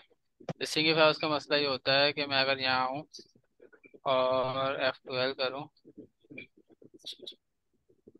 सर एक और भी है बात कि जेसन की फाइल है सर ये खुद, तो फिर भी हमें जेसन ही में क्यों इससे ना कन्वर्ट भी करना पड़ रहा है अच्छा ऐसा। ये भी देखें, सर जब थोड़ा सा। फाइल रीड हो रही है ना, देखें वो जो आपका सवाल है ना, फाइल को हमने सिर्फ रीड किया है, सही है। जब हमने फाइल रीड करी तो वो जेसन नहीं देगा हमें, वो हमें सिर्फ ऐसा क्या देगा, टेक्स्ट दे देगा, सही है। क्योंकि आपने फाइल सिर्फ रीड करवाई है, उसने फाइल का डाटा स्ट्रक्चर नहीं करा, उसको नहीं पता कि ये इसके अंदर क्या लिखा हुआ है। इसकी वजह से हमने क्या बोला, जो हमारे ठीक है पास सर। डेटाबेस से जो फाइल का डाटा आया, हमने उसको बोला उसको डाटा जेसन के अंदर पार्स कर दो, ताकि जब हमने इसको जेसन के अंदर पार्स किया होगा ना, तो फिर हम इसके ऊपर क्या कहते हैं, जेसन जैसे कि ऑब्जेक्ट लेवल की जो चीज़ें हैं हम लोग वो इसके ऊपर अप्लाई कर सकते हैं।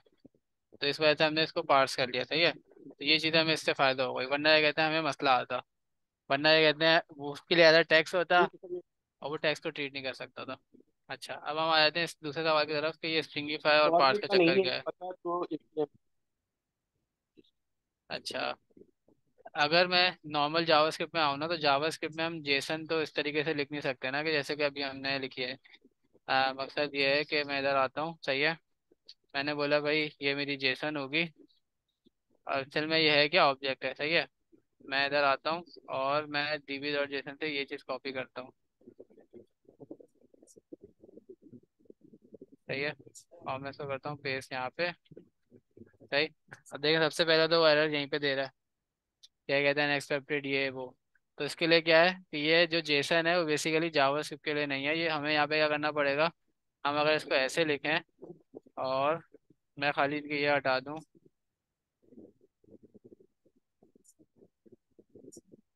जी तो अब ये जी मेरे ख्याल से उसके लिए स्पेसिफिकेशन क्या कहते हैं वो बन जाएगा ना। अच्छा, मैं थोड़ा सेट करूँ कि की वैल्यू।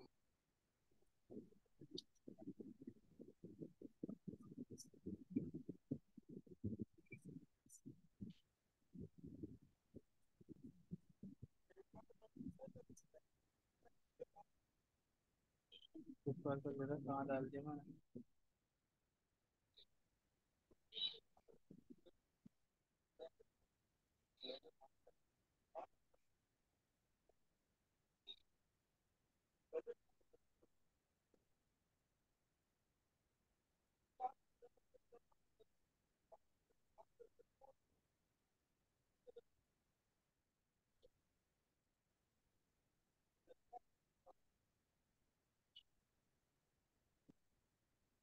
सारे जी प्राइस पर आपने कर दिया।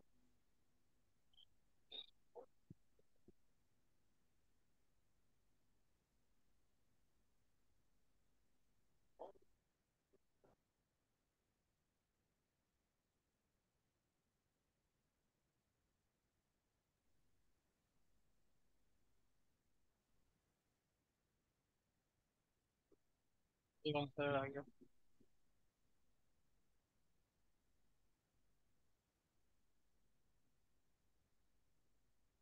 सही है। वो इसका मसला आ रहा है मतलब।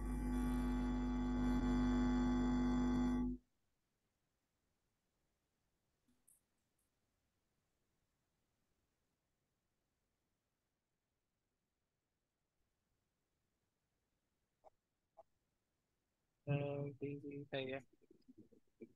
कहाँ गया?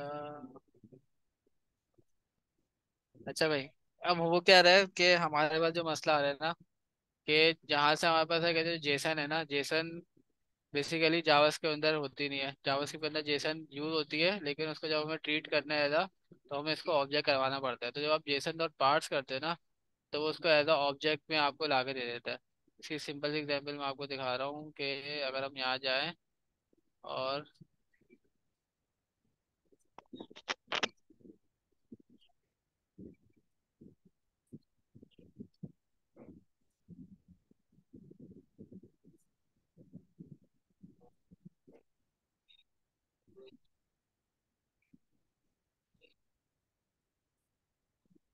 अच्छा भाई, जेसन पार्ट्स क्या करता है, आपसे एक स्ट्रिंग लेता है और उस स्ट्रिंग को ये कहते हैं क्या करता है, कन्वर्ट कर देता है आपको ऑब्जेक्ट के अंदर।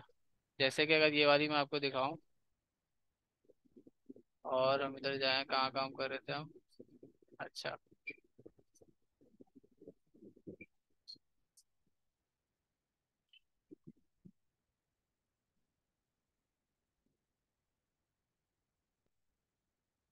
सही है। अब मैं अगर मैं जाऊंगा ना ओबीजे के अंदर और डॉट करूंगा, तो आप देख सकते हैं मुझे एज मिल रहा है, सिटी मिल रहा है, नेम मिल रहा है। अच्छा, अब ये कैसे हो रहा है? ये ऐसे हो रहा है कि क्या कहते हैं, यहाँ पे हमने पूरा दे दिया, लेकिन अगर मैं इस ओबीजे का फॉर एग्जांपल मैं ये करूँ कि ओबीजे 2 इक्वल करता हूँ, 2 बनाता हूँ, और उसको मैं बोलता हूँ कि भाई ओबीजे के बराबर कर दो, सही है। और अब मैं आता हूँ ओबीजे डॉट नेम इक्वल कर दो आप ALI, सही है। ये मैंने कर दिया। मैंने क्या करा भाई, मैंने दो एक पहले ऑब्जेक्ट बनाया है, सही है। यहाँ तक क्लियर हो रहा है?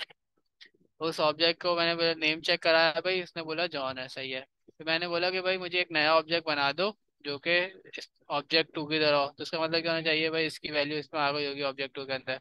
फिर मैंने बोला भाई ऑब्जेक्ट नेम की जो है, मतलब पहले वाला जो ऑब्जेक्ट है उसका नाम चेंज करके आप अली कर दो। उसने बोला सही है। अब मैं ऑब्जेक्ट टू का नेम जब प्रिंट कराऊंगा तो मेरे पास क्या आएगा पता है? जॉन। OBJ2 अली। डॉट, देखा? अब OBJ2 का जब मैं नेम करा रहा हूं तो वो क्यों आ रहा है अली? बेसिकली जब क्योंकि उसने आपके डीप पास जो डीप कॉपी। एरे, हाँ, डीप कॉपी और जो शैलो कॉपी का ये कॉन्सेप्ट है ना वो भी है, हम्म और रेफरेंस का कॉन्सेप्ट है वो भी है। तो इसी वजह से मैंने स्ट्रिंगिफाई करके पास कराया था। अब होता क्या है कि जब आप इसको बोलते हो ना ऑब्जेक्ट टू इक्वल कर दो ऑब्जेक्ट के बराबर, तो जावास्क्रिप्ट क्या बोलती है, जावास्क्रिप्ट जाती है मेमोरी के अंदर। मेमोरी के अंदर इसकी जो मेमोरी लोकेशन है ना, जहाँ पे ये हम्म जैसे फॉर एग्जाम्पल इसका एक एड्रेस है रैम के अंदर, हमारे पास सारा डाटा रैम के अंदर होता है ये। तो रैम के अंदर एक एड्रेस है फॉर एग्जाम्पल, वो रेफरेंस उठा के वो भी इसी को दे देती है और इसके साथ भी वही रहता है। तो दोनों का फॉर एग्जाम्पल ये ऐसा है कि मेरा नंबर भी वही है और मेरी अम्मी से बात करना है तब भी आपको वही नंबर यूज करना पड़ेगा, सही है। तो दोनों के रेफरेंस नंबर सेम हो जाते हैं। तो वो इस तरीके से कर देता है। और जब आप ये कहते हैं अगर मेरी इस तरीके से शेयर्ड मोबाइल यूज़ कर रहे हैं मेरे घर में, मेरी अम्मी भी मेरा मोबाइल यूज़ कर रही है, मैं भी अब वही मोबाइल यूज़ कर रहा हूँ। अब मेरी अम्मी कोई मोबाइल में नंबर सेव करेंगी तो वो मेरे पास आएगा। मेरी अम्मी ने अगर कोई नंबर चेंज कर दिया तो मेरे लिए भी नंबर चेंज हो जाएगा, क्योंकि एक ही लोकेशन है ना, दोनों का मोबाइल एक है, तो इस तरीके से मेमोरी लोकेशन भी एक है। अब इस चीज़ से बचने के लिए क्या कहते हैं, क्योंकि डीप कॉपी वाला जो कॉन्सेप्ट है, डीप कॉपी का मतलब होता है वो एक डीप कॉपी तो खैर यहाँ पे नहीं आती। डीप कॉपी का मकसद जो होता है कि अगर मैं इस नेम के अंदर भी एक ऑब्जेक्ट बनाऊं और फिर उसके अंदर भी एक ऑब्जेक्ट हो, डीप से मुराद ये होता है कि इसके अंदर भी हो, फिर उसके अंदर भी हो, फिर इसके अंदर हो, मतलब डीप लेवल पे वो नेस्टेड हो ना, नेस्टेड ऑब्जेक्ट्स हो, नेस्टेड एरेज हो, तो वहाँ पे होता है। जावास्क्रिप्ट के अंदर ये हमेशा मसला आता है कि आपके पास ये वाली चीज़ फॉर्म होती है। अब इससे बचने के लिए मैं ये कर सकता था कि मैं वापसी आता हूँ, उसकी दफ़ा रिफ्रेश करता हूँ, सही है।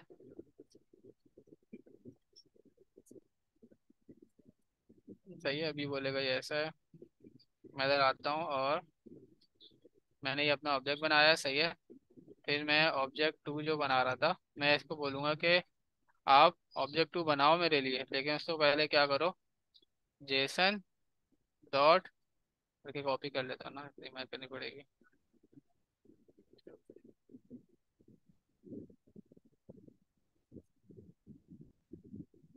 सही है। अब यहाँ पे क्या मसला है, तो मैंने बोला भाई जेसन को पहले स्ट्रिंगिफाई कर दो, क्योंकि ये ऑब्जेक्ट था। तो मैंने बोला इसको आप पहले स्ट्रिंग बना दो। स्ट्रिंगिफाई का मतलब क्या है, जैसे ये वाली स्ट्रिंग बनी हुई है, मैंने कहा इसको भी ऐसा बना दो। तो ओ बी जे सही है। तो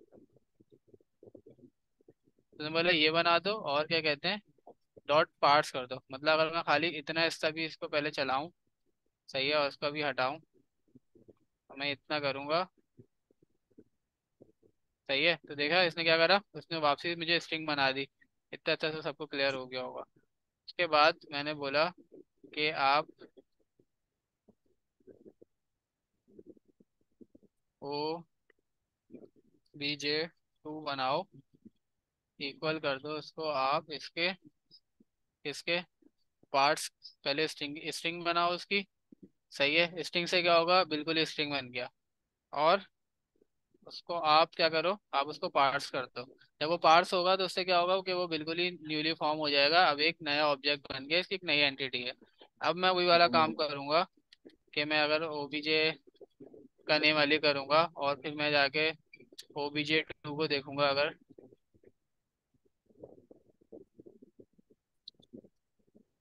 देखा, इससे क्या होगा, हमारे पास सॉल्व हो गया।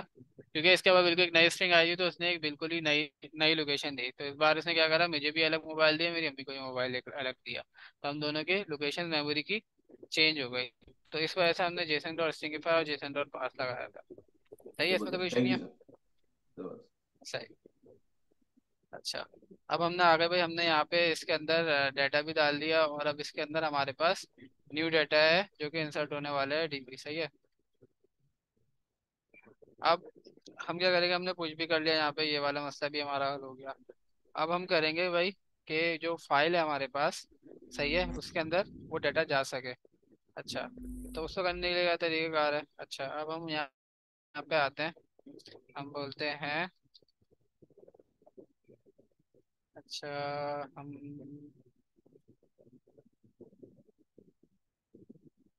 अच्छा भाई, वेरिएबल बनाने की जरूरत तो नहीं है यहाँ पे।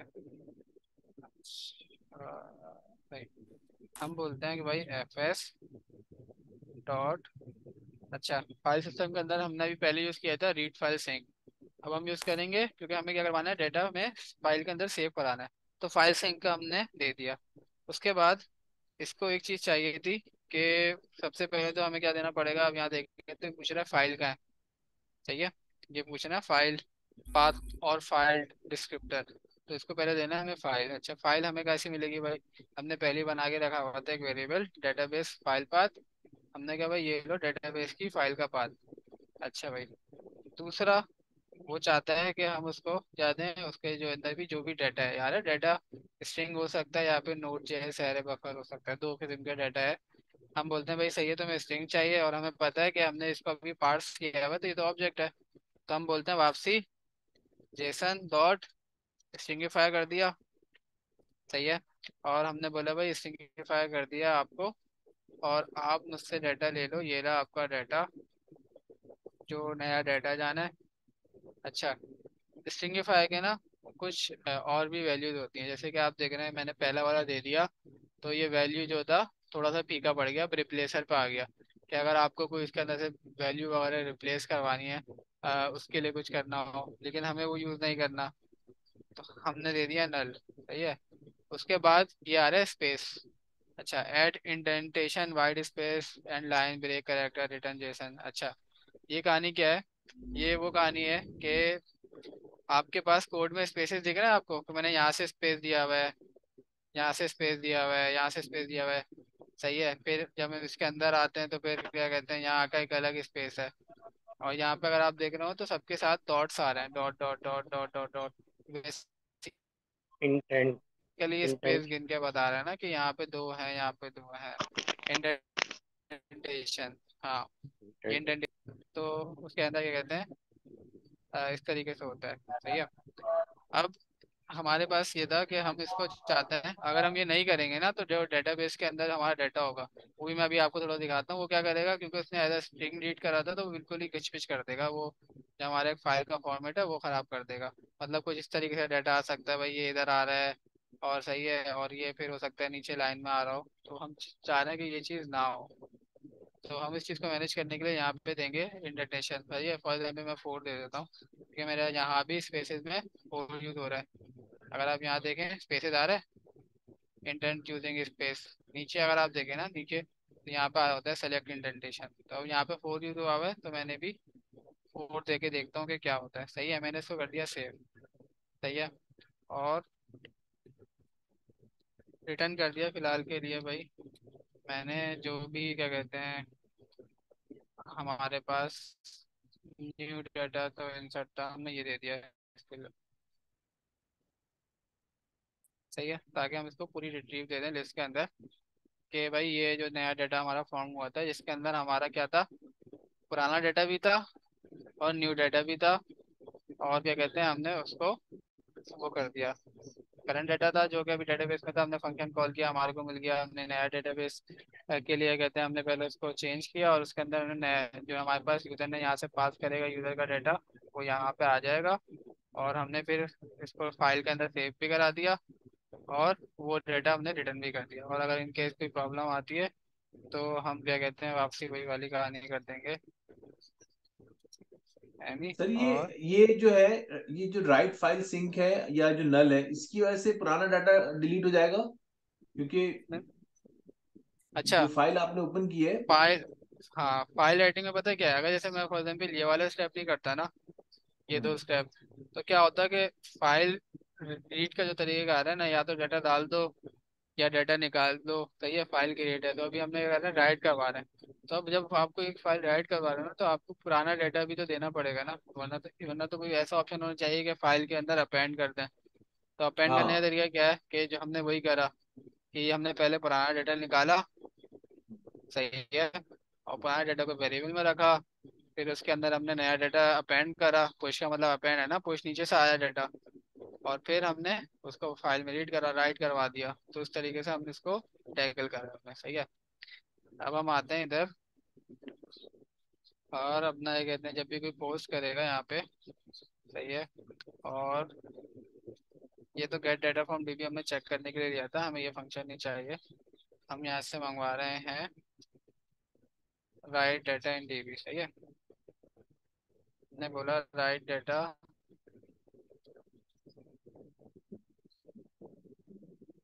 इन डीबी चलाओ, और क्या कहते हैं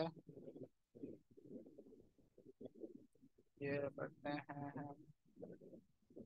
अच्छा, अब ये लेगा क्या हमसे, न्यू यूजर डाटा लेगा।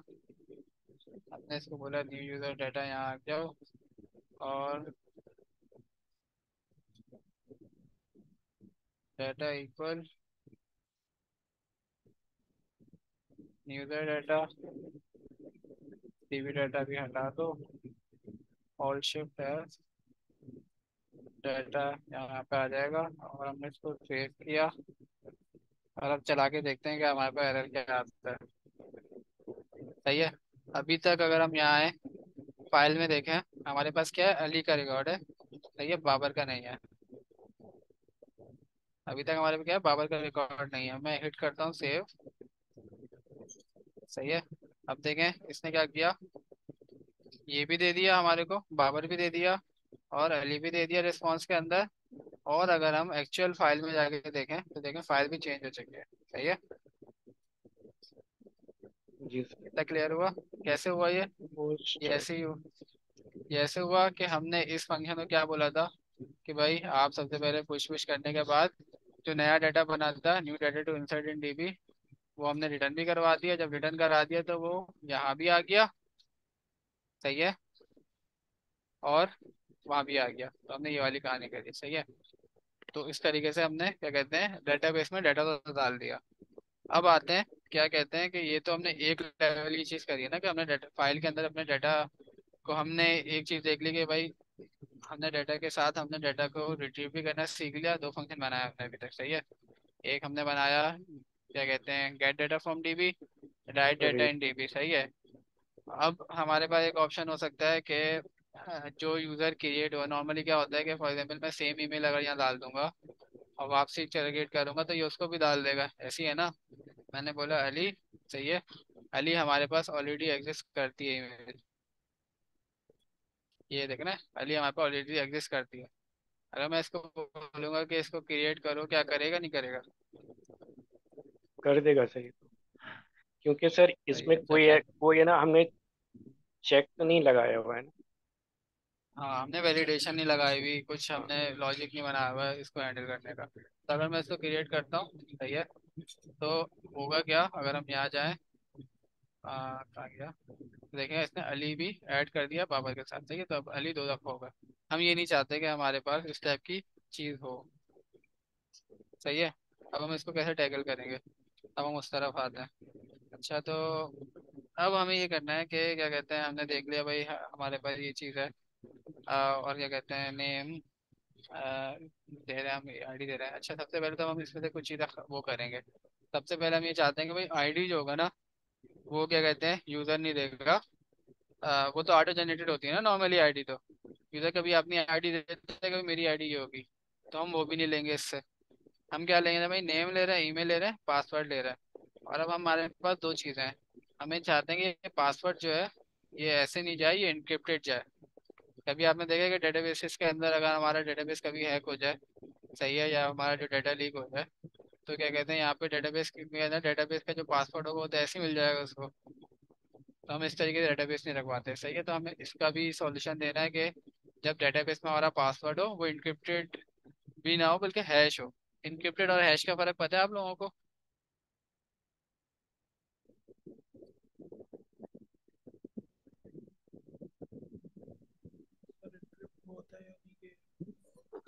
नहीं पता? अच्छा, मैं बता देता हूँ। अच्छा, हैश जो होता है ना, वो क्या कहते हैं, वन वे होता है। और इनक्रिप्टेड जो होता है वो जो चीज़ इनक्रिप्ट होती है वो डिक्रिप्ट भी हो जाती है। मिसाल के तौर पे हमारी कुर्बानी होती है, सही है, कुर्बानी के टाइम हमारी गाय कटती है, बोटियाँ हो जाती हैं, सही है। अब उस बोटी से वापसी कोई गाय बना सकता है? नहीं बना सकता ना।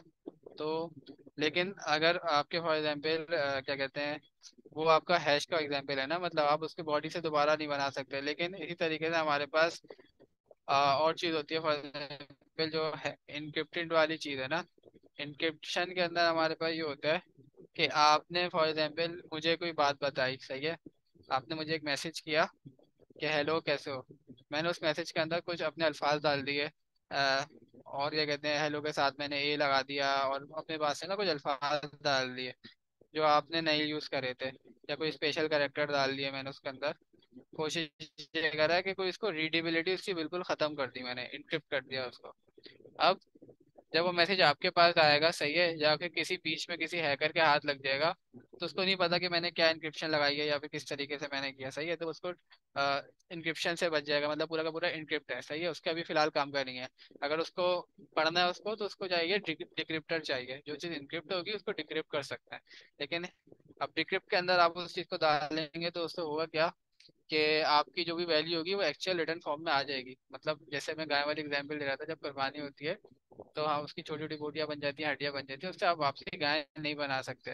लेकिन क्यों? क्योंकि हमने उसको तरीके से हैश कर देते हैं, सही है। वो ऐसी फॉर्म में आ जाता है कि भाई वो क्या कहते हैं, सेम उसमें आ जाता है, मतलब वो रिटर्न नहीं हो सकता। एक आपने डाटा लिया, हैश करा, उसको फिर आप वापसी रिटर्न की कोई वो नहीं होती। लेकिन अगर आप इनक्रिप्ट कोई चीज़ करोगे ना, तो आपने एक बार इनक्रिप्ट कर दी तो उसको वापसी डिक्रिप्ट भी कर सकते हो उसके फंक्शन के जरिए। तो ये तो इनक्रिप्ट और डिक्रिप्ट का था। अच्छा, अब हम लोग डिक्रिप्ट करेंगे कैसे और वो क्या चीज़ होती है वो भी देखते हैं। अच्छा, पहली जो हमारी एक चीज़ आती है कि हम सबसे पहले यहाँ आते हैं और हमारा राउट है पोस्ट के अंदर, सही है। तो एक तो हमने यूज़ कर लिया भाई राइट डाटा एंड डीबी, सही है। अब मैं चाहता हूँ कि हमारे पास क्या कहते हैं, वो भी चीज़ हो ना कि जब भी कोई यूज़र आए तो वो पहले चेक करे कि इसकी ईमेल यूनिक है या नहीं है, सही है। अब हम वो वाला काम करते हैं, वो चेक करें डेटाबेस के अंदर। अच्छा, हमारा एक तरीका तो ये है कि हम पूरा का पूरा जो हमने एक फंक्शन बनाया था इसके अंदर, गेट डाटा फ्रॉम डीबी, वो यूज़ कर लें। या दूसरा फंक्शन हो सकता है कि हम एक ऐसा फंक्शन बनाए जो डायरेक्ट चेक करके बताए या रिटर्न कर दे हमारे को कि भाई ये चीज़ इसके अंदर एग्जिस्ट करती है या नहीं करती। फाइंड वन के नाम से या ऐसा कोई नाम से हम एक फंक्शन बना सकते हैं, तो हम वो बनाते हैं, सही है। और हम लिखते हैं फाइंड, अच्छा, एक्सपोर्ट अच्छा, हमने अब तक जो नेविगेशन चला रहे हैं उससे जाते हैं export const find data in dB. सही है, हमने एक फंक्शन बना लिया जो कि फाइंड करेगा डाटा इन डीबी। अच्छा, और क्या लेगा हमसे भाई? वो हमसे क्या कहते हैं, पैरामीटर लेगा, हम उसके ऊपर अभी आते हैं और हमने इसको ऐसे कर देता है। अच्छा, ये तो हो गया हमारा क्या कहते हैं, फाइंड डाटा। अच्छा भाई, ये हमसे क्या क्या ले सकते हैं ना, हम उसके ऊपर भी आते हैं कि अभी हम क्या क्या ले सकते हैं। अब फाइंड करने के लिए हमारे पास डाटा बेस में डाटा है क्या, हम वो देख लेते हैं भाई। फाइंड करने के लिए भाई आईडी हो सकती है, नेम हो सकता है, ईमेल हो सकता है। सही है, तो हम इसको बोलते हैं कि भाई यहाँ पे जो डाटा आएगा हमारे पास वो हो सकता है नेम, सही है, आईडी या वो, तो उसके लिए हमें टाइप डिफाइन करनी पड़ेगी। हम एक काम करते हैं यहाँ पे कि फिलहाल के लिए हम इसको लिखते हैं कि यहाँ पे हमारे पास आएगा फाइंड वन, और फील्ड लिख देते हैं कि कौन सी फील्ड से वो सर्च करना चाह रहा है।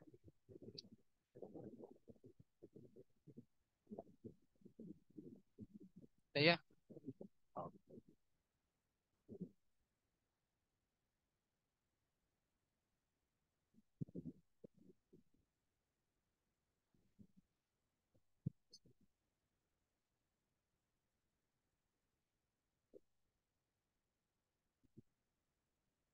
और ये होगी हमारे पास स्ट्रिंग फिलहाल में तो।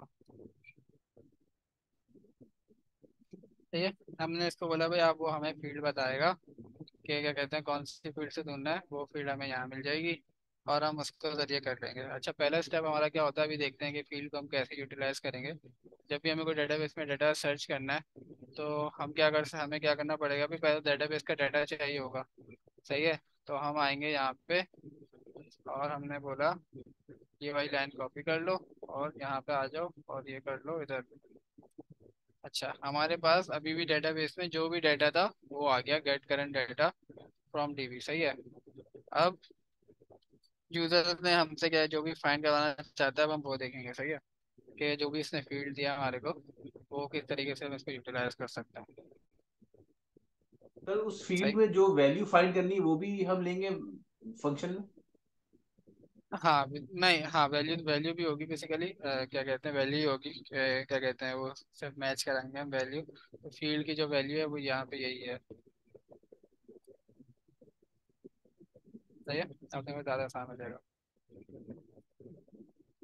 अब हम इधर आए। सही है, हमने क्या करा, हमने पढ़ा था कि भाई अगर हम क्या कहते हैं वो वाला देखें कि सी यू, हमें पता है क्या कहते हैं, ये जो है एक क्या कहते हैं एरे ऑफ ऑब्जेक्ट है। सही है, हमने बोला कि भाई इसके अंदर जाओ और इसके अंदर है हमारे पास यूजर्स।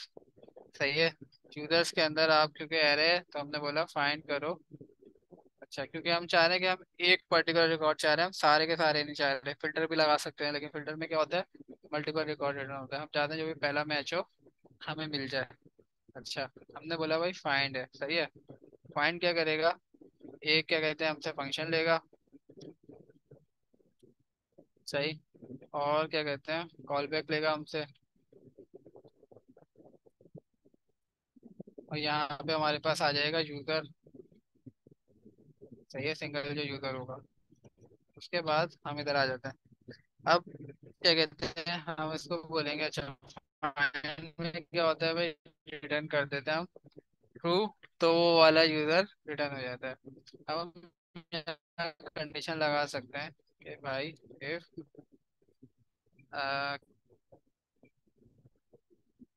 डॉट, और इसके अंदर हमारे पास जो यूजर के अंदर चीज़ें हैं वो क्या क्या है, हमारे पास नेम है, आईडी है, यूजर और अंडरस्कोर आईडी। सही है, और इक्वल इक्वल हो।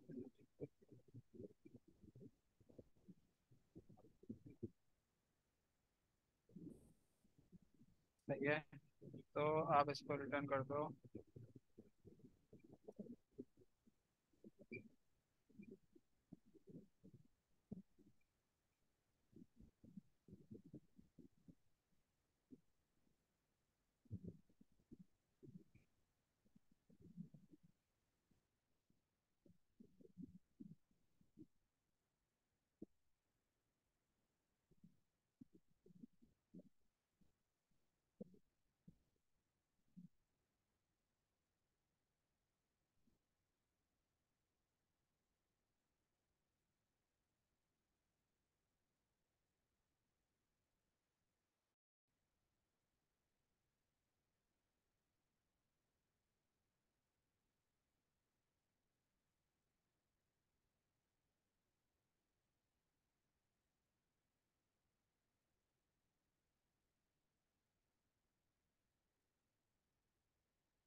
आवाज आपकी मिस हो गई, म्यूट हो या मुझे नहीं आ रही?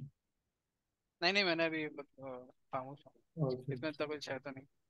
अच्छा, ये भी हो गया हमारे पास, सही है। और अब हमें क्या करना है, हमें ये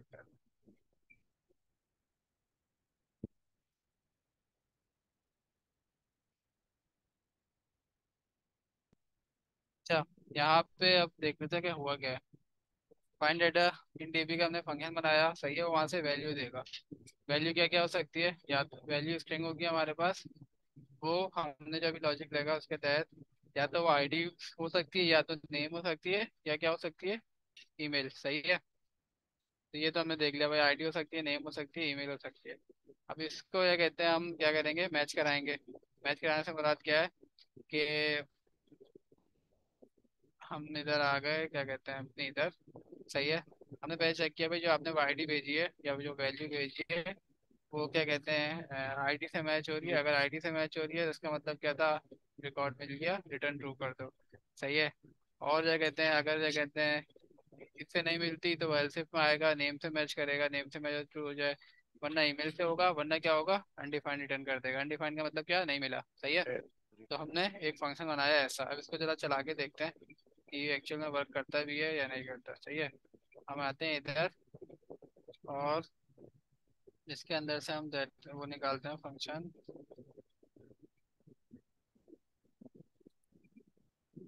फाइंड डाटा एंड डीबी।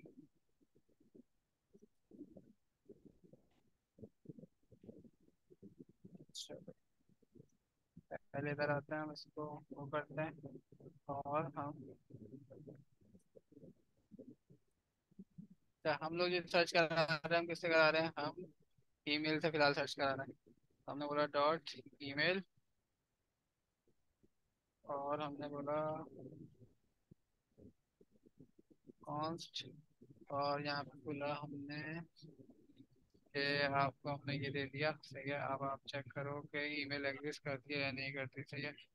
तो हम इसको बोलते हैं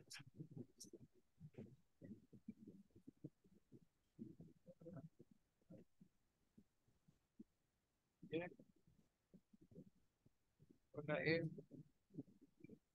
यूजर हो, सही है। तो आप करोगे फिलहाल से, आप इसको ऐसे बोलोगे,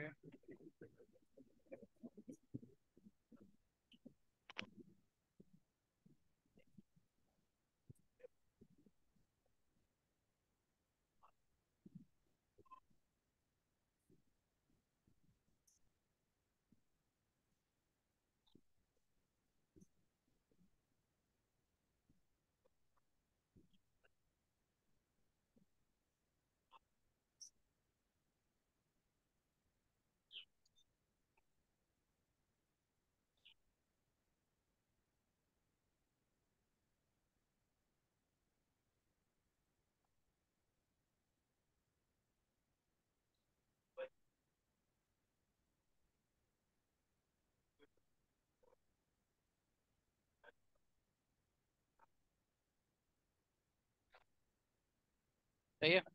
मैंने क्या करा है, मैंने वो वाला जो फंक्शन बनाया, हमने कहा उसको कॉल करो, और उसका जो भी रिस्पॉन्स है उसको इसमें रख दो यूजर में, और फिर चेक करा लो कि अगर यूजर एग्जिस्ट कर रहा है, या तो अनडिफाइन होगा, अनडिफाइन होगा तो ये नहीं चलेगा, सही। और अगर ये कहते हैं अनडिफाइंड नहीं होता, तो हम ये कर सकते हैं, जब ये कहते हैं इफ हमारा नहीं चला, तो भाई ये नीचे आ जाएगा। अब हम इसको कॉल करते हैं, क्योंकि हमारे पास हमने देखा है डेटाबेस के अंदर अली वाली ईमेल है। अब मैं आता हूँ, और मैं यहाँ से अली वाली ईमेल ही देता हूँ, और मैं बोलता हूँ इसको तुम एंटर करो, सही है। तो इसने क्या बोला भाई, यूजर ऑलरेडी रजिस्टर्ड।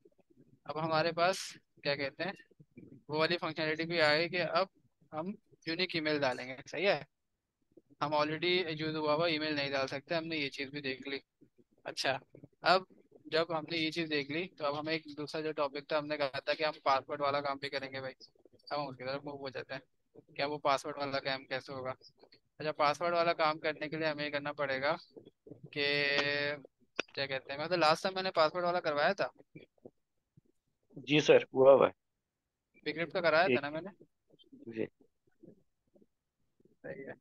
मैं दोबारा एक दफ़ा भी करवा देता हूँ। अच्छा, बिक्रिप्ट के लिए आपको क्या करना है, B C R Y C T और JS पे जाओ। सही है। और npm पे जाओ।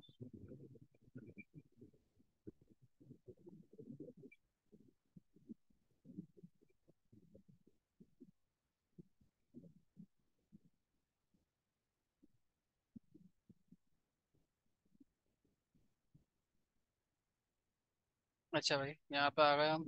अब हम क्या करेंगे, सबसे पहले अपने पास वो चीज़ जो थी vcrypt, हम उसको इंस्टॉल करा देते हैं इसके अंदर vcrypt। vcrypt इंस्टॉल करने के लिए हमने देख लिया कि हमें भाई ये कमांड चाहिए vcrypt js। और हम उस डायरेक्टरी के अंदर आए अपने कोड के अंदर, और हमने vcrypt js इंस्टॉल करा।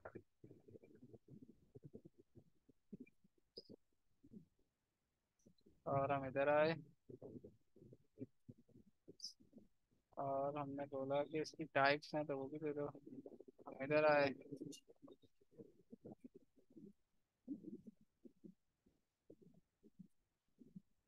इधर आए, हमने इसको बोला। और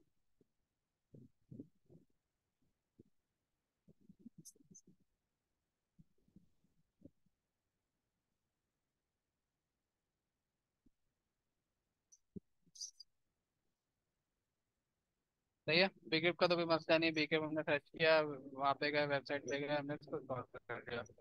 अब हमारे पास जो नेक्स्ट स्टेप है, हम ये देखना चाह रहे हैं कि भाई बीकेप को हम इंस्टॉल करें, और चाह रहे हैं कि हमारा पासवर्ड जो हो, वो क्या कहते हैं, हैश में जाए, ऐसे नहीं जाए। अच्छा, वो कैसे करेंगे भाई? हमने पहली कंडीशन लगा ली भाई, यहाँ पे रिटर्न कर दो एरर, अगर नहीं हो, अगर उससे नीचे आ जाता है तो हम क्या करेंगे भाई, इस बार हम बोलेंगे कि जो हमारा यूजर डाटा है, सही है, हम उसका जो पासवर्ड है वो चेंज करना चाह रहे हैं। तो फिर ये जो लास्ट साल न्यू, आपने काम कराया इसमें थोड़ा एरर आ रहा है।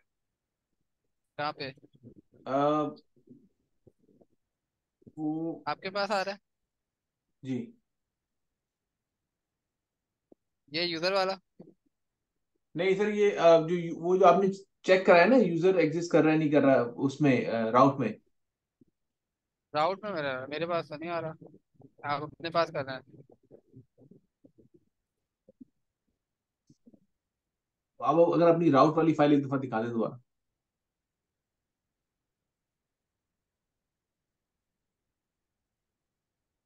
आपने ये न्यू यूजर डाटा की कुछ,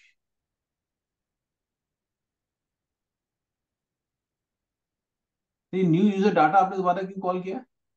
अरे ये अभी छोड़ते हैं, तो काम कर रहा था ना, आपने रोक दिया। यहाँ तो कोई मसला नहीं है। ये यूजर, ये जहां आपने इफ यूजर लिखा है ना मेरा, वहां एरर आ, क्या error, क्या बोले? वो बोल रहा है यूजर यूजर जो है वो वॉइड है, void can not be tested for truthness. अच्छा, तो आप यहाँ जाएं, फाइंड डाटा इन डीबी, सही है। जी और इसके साथ ना यहाँ से आप रिटर्न करें, एल्स में भी रिटर्न करें, मेक श्योर करें, और यहाँ पे भी रिटर्न लिखना है। सही है। हाँ, यहाँ नहीं लिखा मैंने डेटा। ठीक है सर। सही है। यहाँ रिटर्न लिखेंगे तो वॉइड नहीं रहेगा, वॉइड का मतलब ये फंक्शन को रिटर्न नहीं करता। अच्छा, अब हम यहाँ आ जाते थैंक हैं। यू। अच्छा, अब हमें क्या करना है, हमने देख लिया कि भाई यूजर के अंदर फाइंड डाटा इन डीबी के अंदर हमने ईमेल भेजी, उस ईमेल के हिसाब से सेलेक्ट कर लिया, यहाँ पे यूजर भी आ गया, सब कुछ हो गया। अब हम चाह रहे हैं कि जब वो यूजर की ईमेल जो हमारे पास यूनिक है, उसके बाद हम क्या करें, हम चाहते हैं कि भाई जो उस यूजर ने जो हमें पासवर्ड दिया है, वो हम ऐसे नहीं रखें, हम इनक्रिप्ट करके रखें। सही है। उसके लिए हमने क्या किया, उसके लिए हमने पैकेज इंस्टॉल कर लिए बिक्रिप्ट का। अगर आप पैकेट और जेसन में जाके देखें, तो हमारे पास ये हमारे पास टाइप डिपेंडेंसी में आ गई टाइप्स की बिक्रिप्ट, और बिक्रिप्ट खुद भी बताए रहे यहाँ पे हमारे पास आ गया। सही है। तो ये भी हमारे पास लाइब्रेरी आ गई, हमने इसको इंस्टॉल कर लिया npm से। अब हमें इसे यूज़ करना है। तो दो तरीके हैं, एक तो चाहूँ तो मैं ये कहते हैं एक नया वेरिएबल बनाऊँ, कौन सी यूज़र डाटा को लेट कर दूँ और उसको चेंज कर दूँ, या दूसरा तरीका ये है कि मैं बोलूँ कॉन्स्ट। सही है।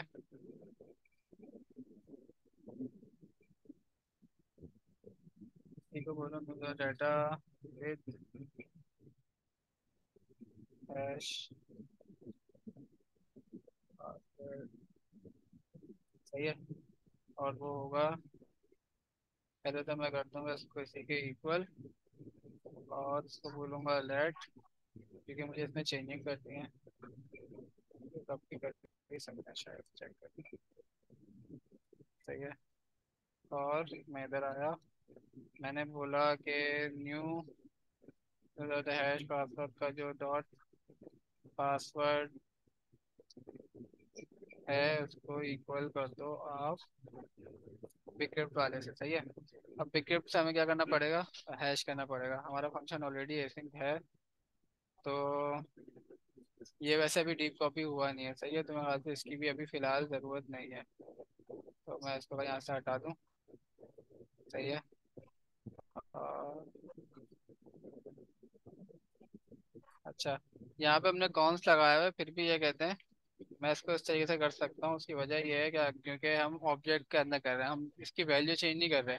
हम ये नहीं बोल रहे कि क्या कहते हैं इस वेरिएबल के अंदर इस ऑब्जेक्ट की बजाय आप एरे कर दो या वन कर दो। अगर मैं वो करूँगा तो मुझे एरर देगा, लेकिन मैं ऑब्जेक्ट के अंदर जाके कर सकता हूँ कि मैं इसका पासवर्ड चेंज कर सकता हूँ। हमने यहाँ से पासवर्ड दी हुई फील्ड, हमने बोला डॉट पासवर्ड जो उसकी फील्ड होगी, आप उसके साथ क्या करो, आप उसको चेंज कर दो। अच्छा, चेंज करने के लिए हमें क्या करना पड़ेगा, फिलहाल के लिए मैं बोलता हूँ सर 4 5, लेकिन एक्चुअल में मुझे इसके लिए पहले पासवर्ड जनरेट करवाना पड़ेगा बिक्रिप्ट के जरिए। अच्छा, बिक्रिप्ट की जो क्या कहते हैं लाइब्रेरी है, उसको चलाने के लिए हमारे पास दो चीज़ें हैं। सही है। क्या कहते हैं, सबसे पहले तो मैं एक वेरिएबल बना लेता हूँ। सही है, इसमें हम बनाएंगे अपना सॉल्ट। अच्छा, सॉल्ट क्या होगा हमारे पास। सही है। और हम लोग इसको बिक्रिप्ट को इंपोर्ट करवा लेते हैं पहले तो। इंपोर्ट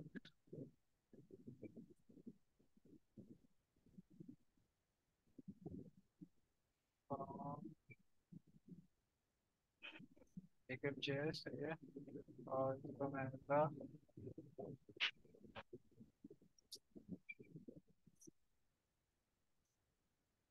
ठीक है, हमने बीकेप जेएस मंगवा दिया। हमने बोला भाई सॉल्ट के लिए आप आओ बीकेप जेएस डॉट करो। सही है। और इसके अंदर जो हमें फंक्शन जिसमें हम इंटरेस्टेड हैं, हम चाहते हैं जेन सॉल्ट होगा। सही है। हमने जेन सॉल्ट पे करा। हमने इसको बोला कि भाई फिलहाल के लिए आप क्या कहते हैं राउंड। सही है। Number of round default to 10 if wanted. अच्छा, आप चाहो इसको वैल्यू दो नहीं दो, बाय डिफॉल्ट क्या होती है 10 होती है। मैं चाहूँ यहाँ 10 भी दे सकता हूँ या इससे ज़्यादा भी दे सकता हूँ। जितना मैं ज़्यादा सॉल्ट बढ़ाऊंगा वो उतना ज़्यादा टाइम भी लेगा हमारा सर्वर। सही है, ये चीज़ याद रखने वाली है। इसकी वजह क्या है समझ लें, ये बहुत एक एल्गोरिथम है इसके पीछे ऊपर। सही है। जो नंबर ऑफ राउंड उसको ना, जैसे गन्ने का जूस निकालता है वो, आप एक बार डालता है, वो 2 बार डालता है, 3 बार डालता है, तो इस तरह से सोच लें जब 10 बार उसको क्या कहते हैं, जब एक बार एक गन्ने को मशीन से निकाल दिया जाएगा उसकी क्या हालत हो जाती है।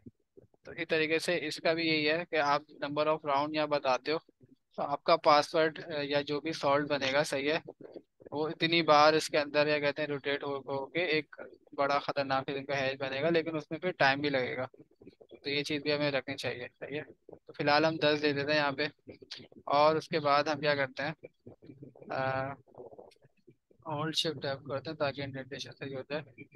अब मैं बोलता हूँ कि आप क्या करो भाई, ये जो new dot user user dot dot password है, आप इसके साथ ये करो, आप इसको बराबर कर दो। अब पहले तो लिखो वेट। सही। और हम बोलते हैं bgrep js में से जाओ डॉट करो, और यहाँ पे आप करो, इसके साथ होता है हमारे पास एक फंक्शन हैश का। सही है। हमने बोला हैश करो। हैश करने में क्या बोला है, पहले बोला स्ट्रिंग, दूसरा दे रिजॉल्ट। स्ट्रिंग का मतलब क्या है, हमारे पास जो पासवर्ड है वो दे दो। सही है। तो हमने इसको बोल दिया भाई ये रहा हमारा पासवर्ड। सही है।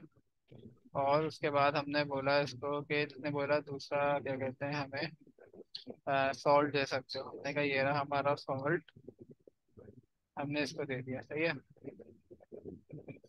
हमने इसको दे दिया। अब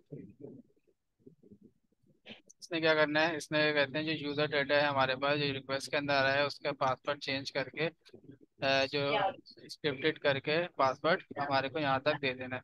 उसके बाद क्या कहते हैं वो इसको राइट करा देगा डेटाबेस के अंदर, और वो डाटा यहाँ आ जाएगा जो भी इसका रिटर्न होगा, और वो हमें यहाँ दिखाएगा। फिलहाल के लिए हमने इतना करा है। अच्छा, हम यहाँ आते हैं। सही है। और इसके अंदर आते हैं, सही है। अभी मैं कॉल करूंगा तो वो मुझे एरर देगा कि यूज़र ऑलरेडी एग्जिस्ट, क्योंकि मैंने यही रखी हुई है। अब मैं नाम चेंज करता हूँ, सही है, ये डाल देता हूँ, और यहाँ पे भी ये डाल देता हूँ। अब मैं इसको कॉल करता हूँ, सही है, तो देखते हैं क्या होता है। देखिए पहला वाला, क्योंकि वो पहले से डाला हुआ था, उसका पासवर्ड कैसा है, जैसा था वैसी है। दूसरा वाला, क्योंकि वो भी पहले से डेटाबेस में एग्जिस्ट था, तो वो भी ऐसी है। तीसरे वाले का पासवर्ड देख रहे हैं अब कैसा आ गया, एक हैश में आ गया, सही है। अब हम अगर जाके अपनी फाइल में भी देखें तो पहला वाला वैसी है, दूसरा वाला वैसी है, तीसरा वाला हमारा पासवर्ड क्या हो गया, हैश हो गया। अच्छा, अब ये चीज़ हमने क्या कर दी कि हमने देख लिया भाई एक नॉर्मल जिसका यूज़र हो रहा होता है, तो उसके लिए जो नॉर्मल नॉर्मल चीज़ है हमने वो वाली चीज़ें भी कर दी। अब हमारे पास क्या कहते हैं, जो एक प्रॉपर रजिस्टर की एपीआई थी वो तो हो गई, सही है। अब दूसरी चीज़ आती है लॉगिन की एपीआई, सही है, हम उसकी तरफ अभी जाएंगे। अच्छा, इसमें अभी किसी का सवाल है तो वो पूछ ले, फॉल्ट वगैरह, या फिर क्या कहते हैं हैश में अगर कोई प्रॉब्लम है, हैश समझ नहीं आ रहा तो वो भी वापस सर वो बता। bcrypt का आपने जो इंस्टॉल किया है पैकेज, उसकी कमांड अगर आप भेज दें चैट। अच्छा, मेरी कमांड सही है। मैंने जब भी क्या कहते हैं कमांड खुद से नहीं लिखी थी, मैंने क्या करा था, vcrypt js लिखा, और क्या कहते हैं उसको मैंने क्या किया, मैंने उस कमांड को क्या कहते हैं सबसे पहले गया, मैं क्या कहते हैं npm की क्या कहते हैं वेबसाइट से, वहां से मैंने करा कॉपी, ताकि आप लोगों को भी ये पता हो कि अगर हमें नहीं पता होता या हमें कैसे फर्स्ट टाइम में पता चल जाता है। अच्छा, मैंने दो चीज़ें इंस्टॉल करी है, एक मैंने यूज़ करी है ये vcrypt js, और दूसरी मैंने npm i डैश डी डाला है। डैश डी का मतलब डेव डिपेंडेंसी है। डेव डिपेंडेंसी का मतलब कि ये मैंने अपनी डेवलपमेंट की वजह से लेके, जब इसकी कोड की बिल्ड बनती है तो उसमें इसका कोई किरदार नहीं है, सही है। ये बेसिकली किस चीज़ के लिए है, vcrypt.js, जब मैं इधर आता हूँ, सही है, और मैं इधर आके अगर फॉर एग्जाम्पल ये करूँगा और डॉट करूँगा, ये मुझे इंटेलिजेंस दे रहा है ना, तो ये उससे भी देता है, क्योंकि उसके बाद ओके, टाइप डिफाइन होती है, टाइप्स होती है। तो एक वजह ये होती है,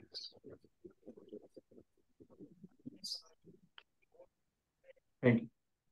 सही है। तो अब हमारे पास क्या सिस्टम आ गया भाई, हमारा ये भी आ गया, ईमेल भी आ गया, पासवर्ड भी आ गया, लेकिन हमने एक चीज़ नोट करी कि हमारे पास आईडी नहीं आ रही, सही है। तो आईडी का भी कॉन्सेप्ट है, सही है। अब आईडी का क्या करें भाई, आईडी भी तो यूनिक होनी चाहिए। अभी तो हमने आईडी पहले तो हाथ से दे रहे थे, अब हम ये चाहते हैं कि भाई हमारे पास आईडी भी है। रजिस्ट्रेशन के अंदर एक चीज़ रह गई है कि हम इसके अंदर जब भी हमारा ये जो राइट हो डाटा, सही है, तो राइट का डाटा ये भी करे कि इसके अंदर एक नई आईडी भी डाल दिया करें, सही है। तो हमें इस चीज़ को भी देखना है कि वो आईडी जो भी है वो हमें कैसे मिलेगी, सही है। तो अब उसको हम करने के लिए कर सकते हैं कि हम एक आईडी जनरेट कराने के लिए फंक्शन बना लें, या क्या कहते हैं कोई एनपीएम की लाइब्रेरी यूज़ कर लें। दो ऑप्शन होते हैं, अगर आप चाहते हैं कस्टम बनाना तो कस्टम भी बना सकते हैं। कस्टम बनाने के लिए आपको थोड़ा सा कोड लिखना पड़ेगा कि इस तरीके से आप इसको लिख सकते हो। तो आगे तो अब हम कस्टम भी बनाते हैं। मैं एक काम करता हूँ, नमाज का ब्रेक ले लेता हूँ, उसके बाद फिर आईडी वाली चीज़ को कराएंगे। Okay sir. सही है, नमाज का ब्रेक सर छः 5:50 छः सर हो रहे हैं, तो पाँच 6:05 पे सर आप कर दें। सही है, 6 5 6 10 तक आ जाए, सही है। ओके सर, ठीक है।